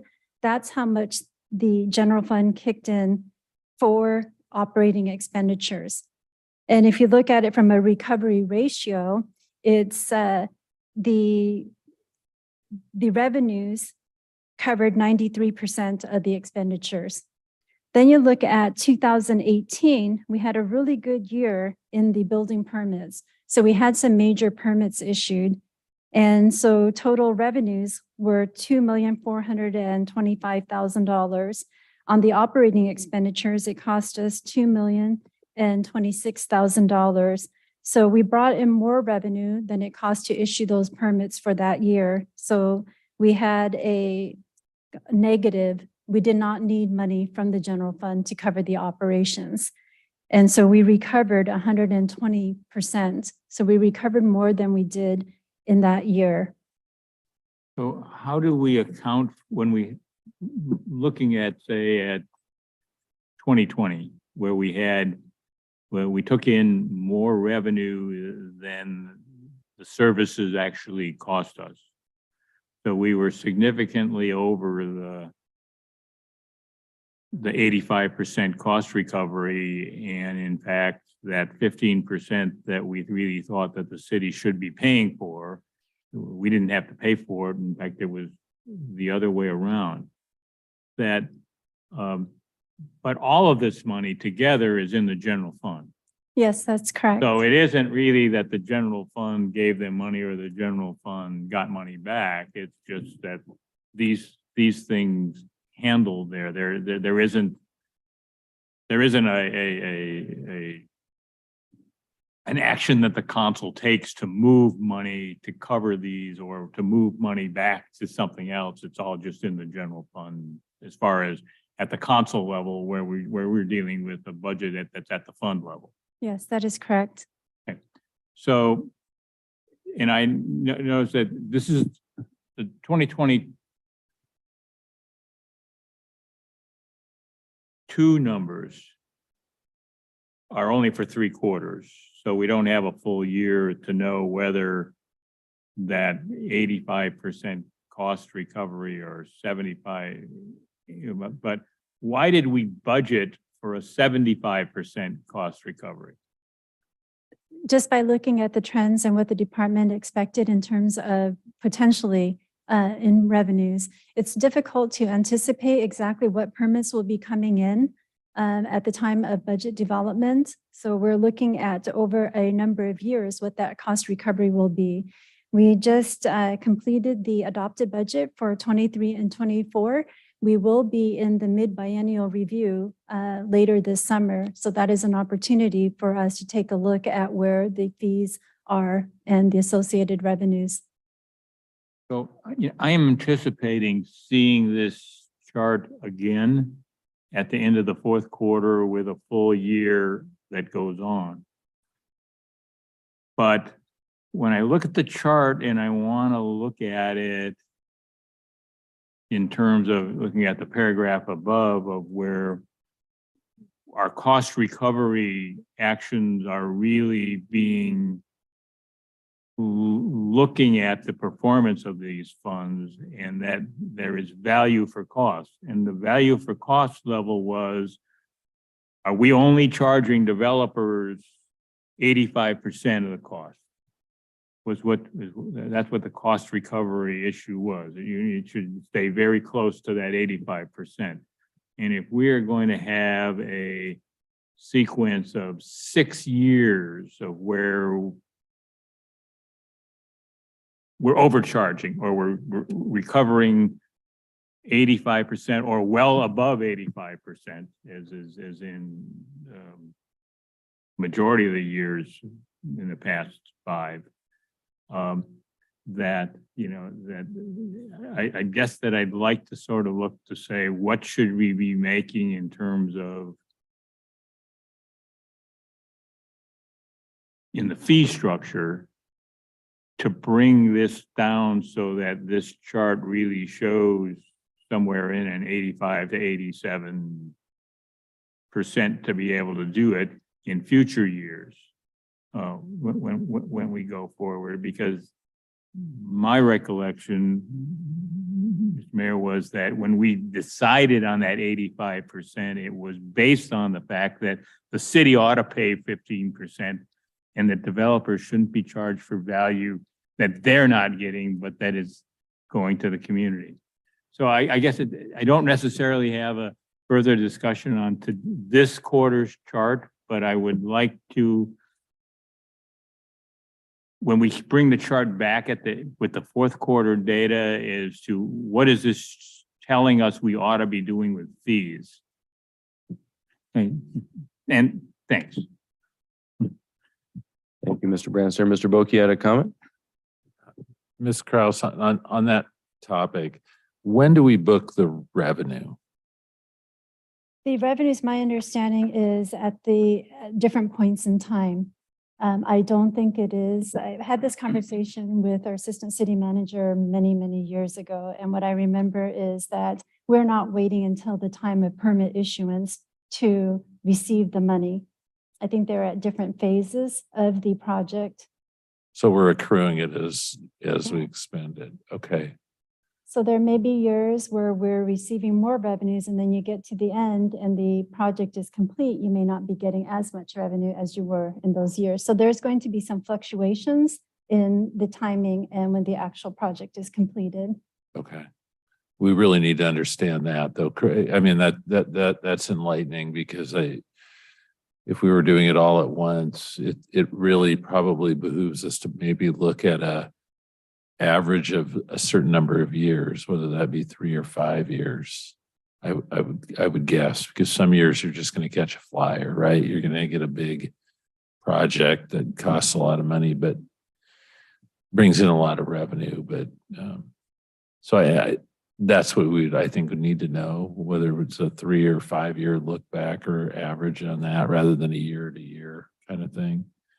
I do want to go to the next one. Abatement, property abatement, which is just on that Fund 105, which is just on the next page.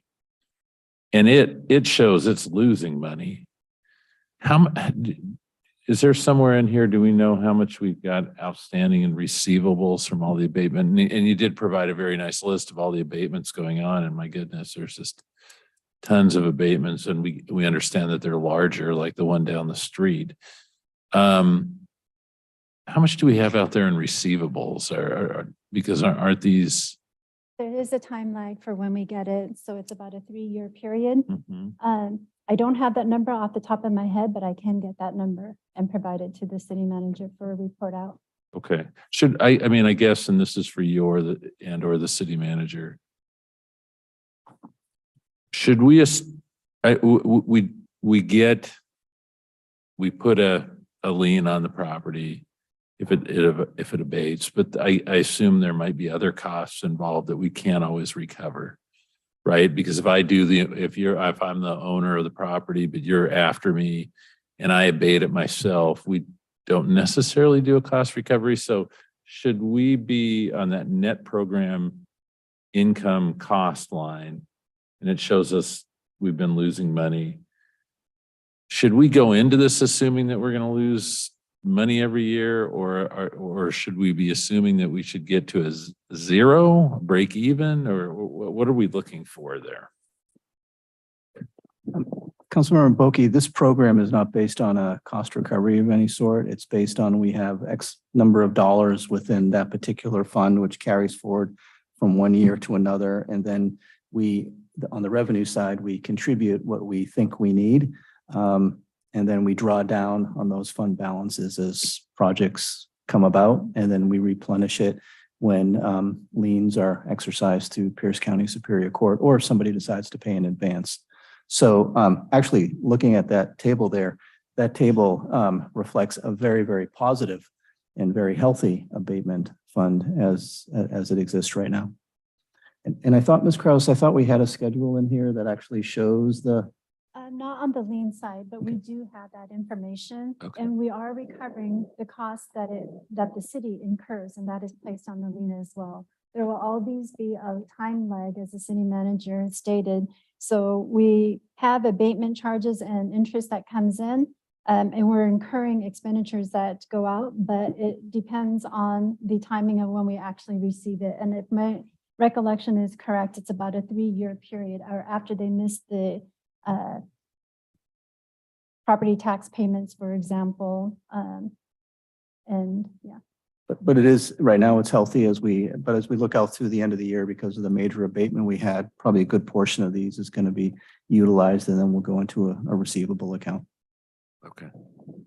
So, right. So we have some number of receivable out there that we're waiting on, either the sale or they actually pay up. Okay. I just wanted to try to understand that. We hadn't talked much about it. I was like, thank you. If you. Yes. And Mr. Anderson had a question? Yeah, and to that point on the property abatement, I've always been somewhat perplexed by government accounting. This is closer to a cash flow statement as opposed to an income and expense statement. Is there a way we could have some representation of the more of an income and expense statement on a accrual basis, so that we accrue a lien, right, and and what's the total assets of the system? How much are they going down, which would reflect unrecovered costs? So every year we may, you're not going to get 100% back all the time, but over a 5-year period, you're going to get a lot of it back with the liens. It'd be nice to see what our recovery rate is and what that is more on an accrual income and expense basis. And that'd have to kind of be a side chart, because it doesn't match with whatever the acronym is for government accounting. I would just say we still need this, because this shows us how much money we have available in order to move forward with an abatement as well. So We'll do both schedules. And then back to the development services and permits and Mr. Branstadter's comments. I commend you for predicting 85% or getting 85% on off year. I don't see how we can do anything but prospectively, but make the best prediction possible. We can't give the November and December permit applicants free permits to keep it under the recovery ratio. And that didn't mean that we overcharged the people in the first 10 months if our fixed expenses were more than covered through that period because of activity. So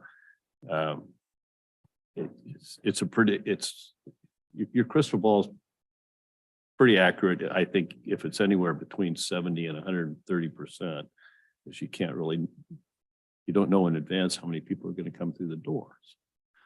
So we did take a look at it for the 23 and 24 budget, and it is based on best estimate. The best estimate puts our recovery ratio at about 85%. Thank you.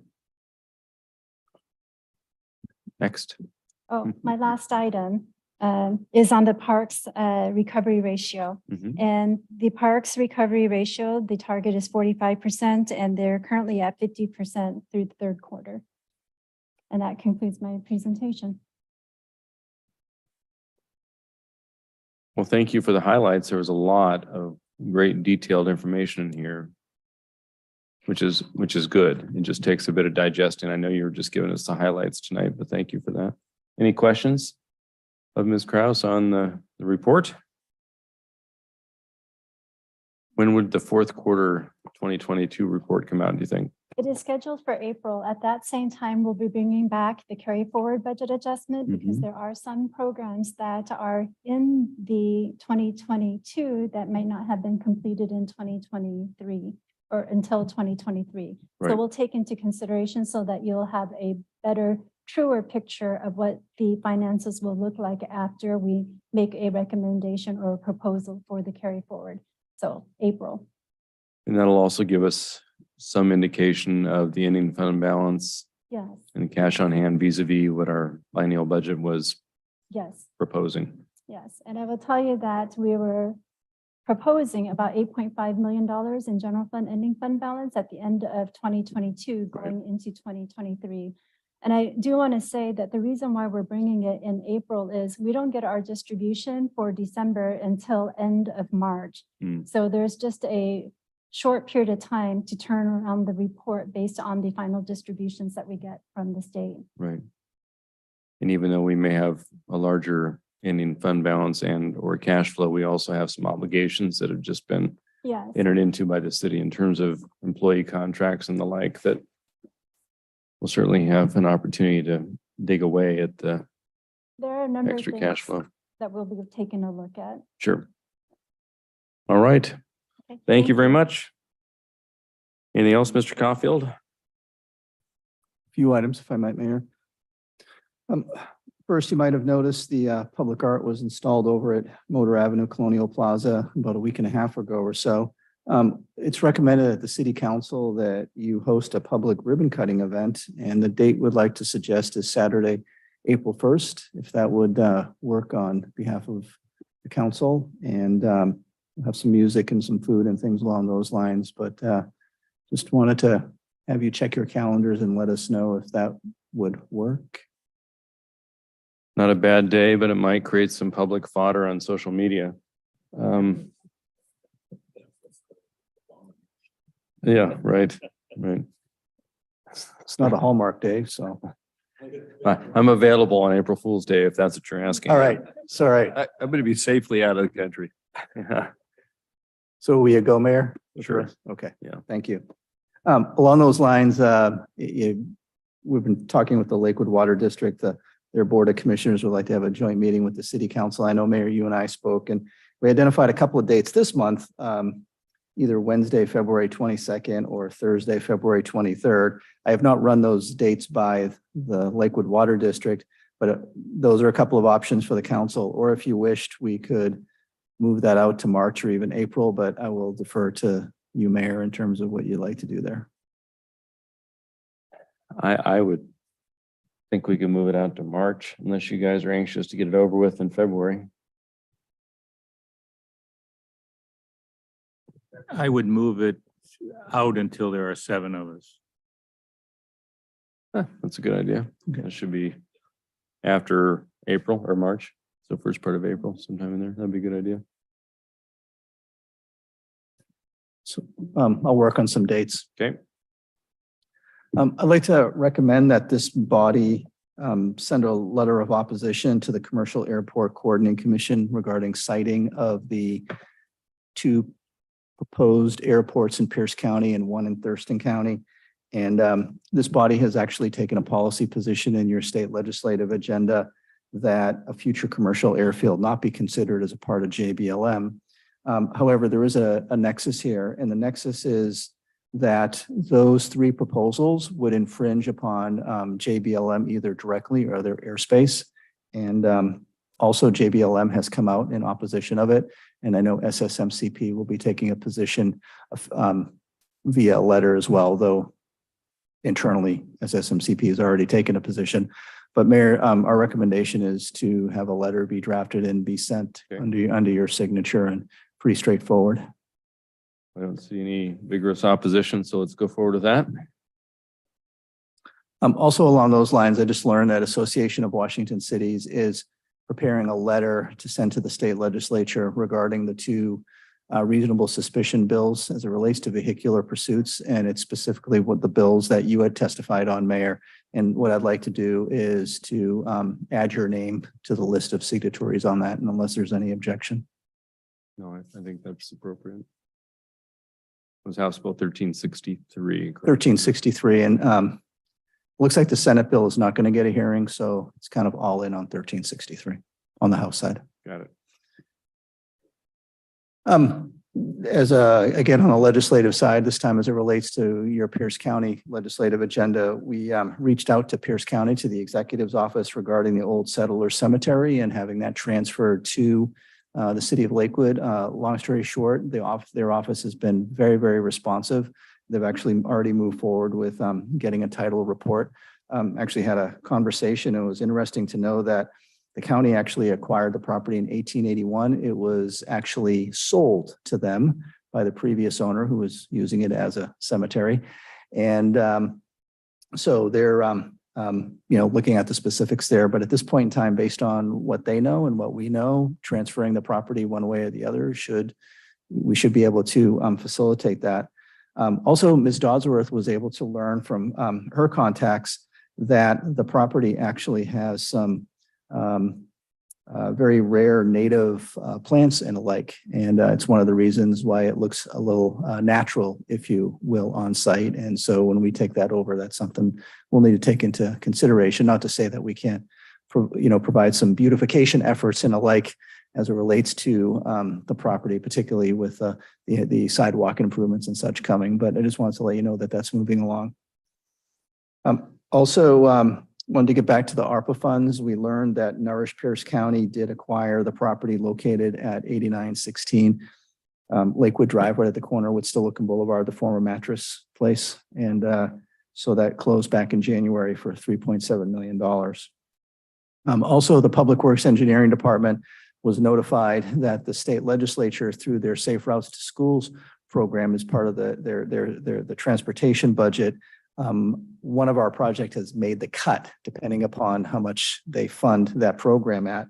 And it's actually 1/12 between Far West and Holden, over by Lake Louise Elementary School. And it will be on both sides as well. So a very nice project. It's not a guarantee. It's dependent upon where the state legislature provides that funding. But based on what the governor put out there, it's looking good so far.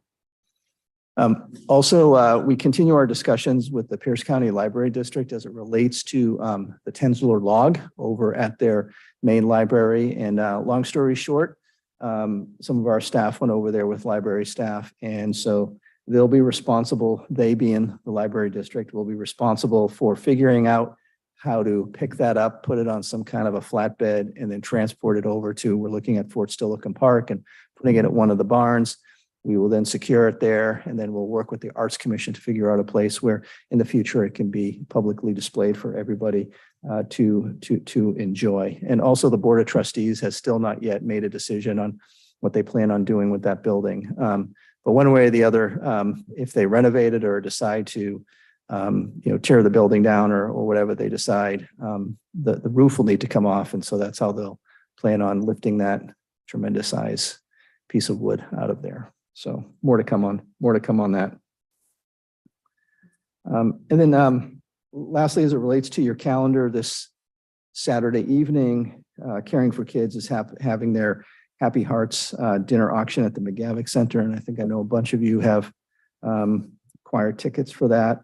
Also, next week on Wednesday and Thursday, February 15 and 16, AWC is having their city action days down in Olympia. And I know the governor is going to be a one of the speakers at one of the luncheon events. And so if you have an interest in attending that, I know I'll be going down there at least on Wednesday. We'll see you on Thursday.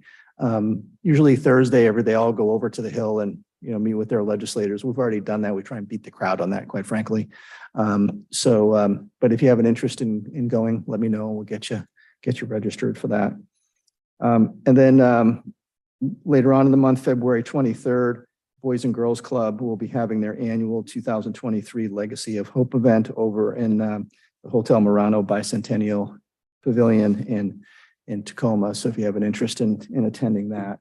And then lastly, I just wanted to point out that on March 3rd, LMCC will be hosting their first annual Dr. Claudia Thomas Community Service Award Gala at the McGavick Conference Center.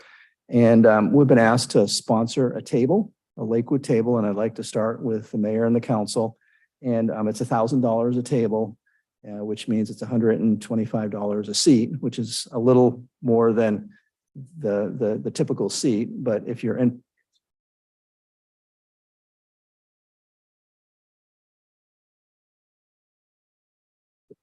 Mr. Caulfield, I really do appreciate that, but the city is doing an event sponsor.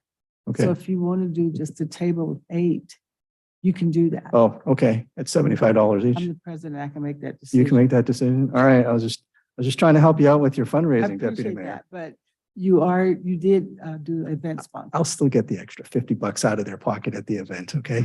Okay. So if you have an interest in that, you can either register online or if you want to work through me, I'd be more than happy to help facilitate that. But it's $75 a chair. Thank you, Deputy Mayor.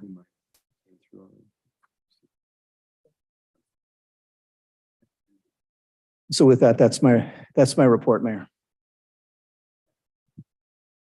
Thank you, Mr. Caulfield. Any questions? Mr. Caulfield, Mr. Branstetter. Regarding the art installation in Motor Avenue,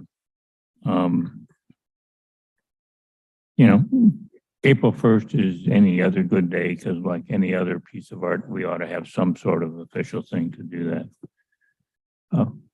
I did go over and look at it closely this weekend. And I have to say it was not what I expected. Not what you expected. That when it was, what I expected was the shape and the construction was what I anticipated. But my recollection back when we were discussing this multiple times over 2 years was that the windows in the art, when you looked at them and you would look in the window and you would see a comment or a drawing or something that was from Lakewood to do that. And that was, to me, a significant element of the piece that was going to cement it to do that. And none of the windows have that. Instead, what has happened on the backside, there are some metal plates that have some words about Lakewood's a great place, things that came in, some things to do that, but you can't see them. You got to sort of walk around and look in behind to that if you even know that they're there. So that in my mind, we didn't get what we were presented would be the case by the artist. But I don't know that there's a fix to it now that it's sitting there, but it doesn't have the same appeal that essentially sold the piece to me as being a good piece to be able to go and do that. Because on the back side of those rounded things, there are some flat metal pieces that have things that said, well, there are a number of things that obviously came that are items for Lakewood that were the sort of things that I envisioned you would see in those windows and that might eventually be able to be replaced. But they're also metal bars that are about 2 to 3 feet long, and whatever is written on them horizontally. Okay, but then the bar is installed vertically. So it becomes extremely, it's really really hard to read and look at them to do that if you even find where they are. But I don't know whether there is a way to go back to what I perceive to be the original concept of having those notations or drawings or whatever it was about the community in those little windows, and in fact being changeable from time to time. So I guess that maybe I would ask if the Arts Commission could look at that and see what we might do to make it closer to what was the original proposal. I think it's definitely something, thank you, Councilmember Branstadter. I think it's something that we could talk about with the Arts Commission, but my understanding is that this is done. And so that would be what they could do. I don't know, because the artist has already, I believe, completed the scope of the project. So I think it would just have to be brought back to the Arts Commission to see if there was something that could be looked at and talked about with the artist himself. Okay, well, again, my thought is I don't think he built what he said he was going to build. Well, I certainly appreciate that. It's like building the camel one bite at a time sometimes with art. I don't specifically recall I know that at one point there were some little triangles that were going to flap in the breeze, and I think there was a configuration issue. And so I do recall that it went to the Arts Commission at some point with these longer strips. And then we were all brought to some meeting and I think they even had a little table out there where we were supposed to write some little saying that would go in the strips, and those all kind of came to fruition in the strips that are there. But certainly we could take a look at it. But the short answer to your question is that the project is completed as it is, and it may, again, in the eye of the beholder, it'll run the gamut. The one thing I did go over there myself and look at it, and it was kind of nice to be able to get out of the car and to walk around. I do, the scope of the concrete work wasn't part of it either, right? And so there wasn't any sort of plaza. The anticipated scope was just to set it on the ground, because it was of such weight that it wouldn't need a foundation. But according apparently to the building department, required them to have more engineering and the footings and the foundation, and that was not part of it either. So it's a changed look, but I think that's kind of nice because you can walk around it a little bit better. And the light. Yeah. I mean, there's still a couple other pieces. Well, the lighting is where it is too, because again, it was those reflective things they put on the front so that people would. That was a little different. That was an addition. Yeah, that was a different change there. So, but good comment. Okay, anything else, Mr. Caulfield? That was it, right? Okay, great. So we'll turn to council comments. Mr. Boki. Thank you, Mr. Mayor. My comments, a couple of items and both related to housing. So the SHAPE meeting that I'm the representative now on, the SHAPE board met, South Sound Housing Affordability Partners. The chair, we picked a new chair, and that's Hunter George of Furcrest. And the vice chair is Tracy Markley, who is the mayor of Gig Harbor. We adopted the housing toolkit, and so that's something that they had worked on, and I think Councilmember Farmer discussed with us several times. The city of Lakewood actually does a lot of the things already in the toolkit to some degree. We could do more, but there are a number of other cities that don't do anything right now in that regard. So that toolkit is out there for some of these cities to look at. The other thing is, and then we had presentations by the city of Tacoma and the city of Sumner about their tax exemption programs. Ours looks a lot more like Sumner's than Tacoma's. Tacoma's is a bit different. It's a citywide, but they give out they have a 20-year tax exemption if you meet certain hurdles, and they use their equity index, which they've worked on. So in certain areas you can't get the 20-year if you're the equity index and various things like that. So a little bit more complicated. Sumner has the targeted areas like we do.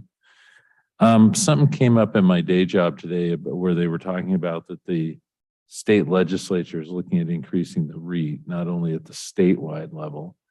Remember, they came up with a graduated REIT. And now they're talking about above 5 million, it would be go to 4%. I don't know what it's at right now. And but they were also going to do another local option one for housing.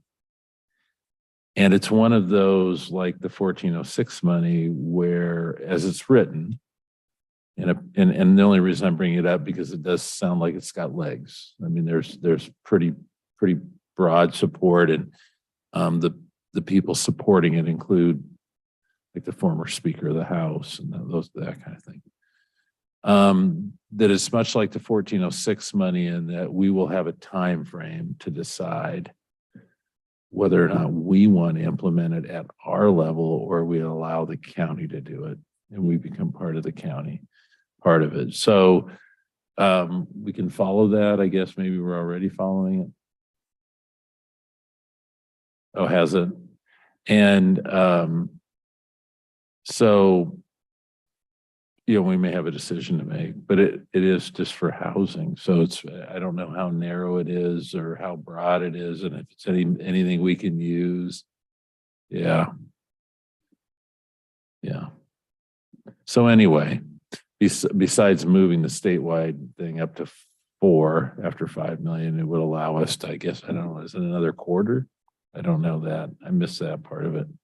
Kind of along those lines, the same, but not. There's actually an interesting bill that has some legs as it relates to the use of 1406 monies that would give you a little bit more flexibility in how those monies could be used, including rental assistance and things along those lines, which we do get, you know, requests for. So we're going to take a look at that and probably likely based on your legislative policy agenda, I think that's something that we could support. But that's it's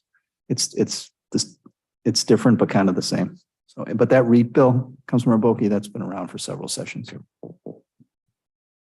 Leave it at that. Great, Mr. Branstetter. Okay. Councilmember Bell. Councilmember Anderson. Like a number of you, since we last met, I believe we've participated in the Leschi Tribute Walk. It was a great event, and I ran into Pete Ansara, the CEO of the Nisqually Tribe, out in the community this weekend, and he complimented the city of Lakewood's participation in that event, the scope and quality of it. So it's nice that we are continuing to build that relationship.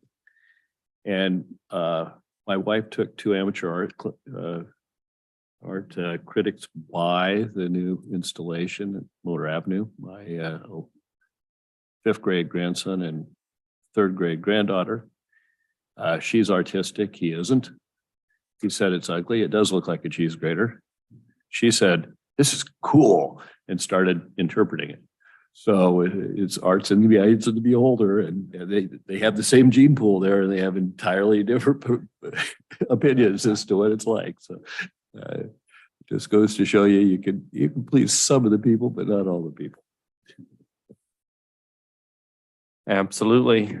Deputy Mayor Moss. Thank you, Mr. Mayor.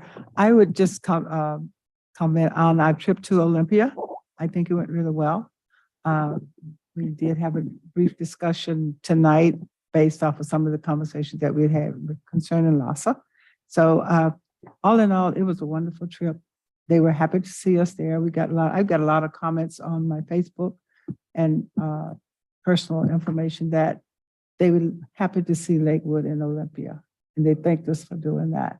So, and I just want to thank you guys for supporting LMCC. I think you will enjoy it. Definitely will enjoy it. It's going to be fun. We have some good draws. Joyce Taylor, MC from King 5 Evening News. And we have Michael Powers and Josephine Howell providing the music. And they are awesome. So please come have fun. Thank you. Thank you. I look forward to that. Just a quick comment on the art. I think the April 1 unveiling will be great. As I mentioned, I believe to Ms. Martinez, who met me on site when Mr. I forget his name now, John, the artist, Fleming, when he was on site. One thing that will be helpful is a little bit of an interpretive. We usually do those little plaques that kind of, yeah. And I think he was going to provide some, like a basic little description of it so that people can go say, oh yeah, that makes sense or whatever. Exactly. Yeah. So he can talk about it's not the dragon teeth from World War I or II in the fields of Germany. And that would be a good thing. Yeah, the Flemish Fields. There you go. Exactly. Flanders Fields. The Honor Walk was a well-done event. I've received several comments on that, and I told them, we can take a little bit of credit for crowd control, but it really was Nisqually's idea.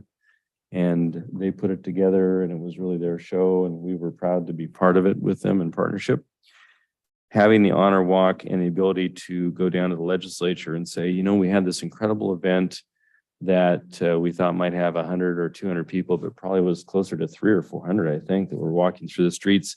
And gee, what a wonderful symbol of partnership we have with the Nisqually tribe. And don't you think this just bodes really well for the $250,000 you're going to put into the capital budget for this cultural interpretive work at Fort Silicon Park?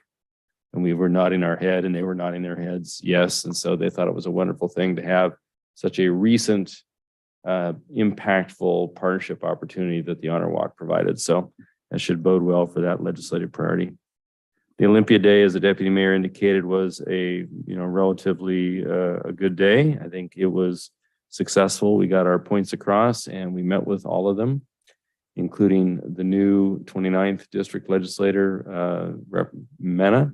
And she's a very sharp young woman, and was wonderful to meet with her. We didn't have a chance during our meeting here in City Council chambers, so it was good to see her down there. And then on the 9th, this Thursday, I just wanted to put out a reminder, the Lakewood Chambers during their annual chamber event, and I believe the city manager is providing the state of the city address there. So if you have a chance to go listen, throw a few tomatoes, find out something you didn't already know, that's the opportunity. So potatoes, that's right, throw potatoes, not tomatoes. Yeah, so they bounce a little bit softer. Okay, unless there's any alibis, we're adjourned.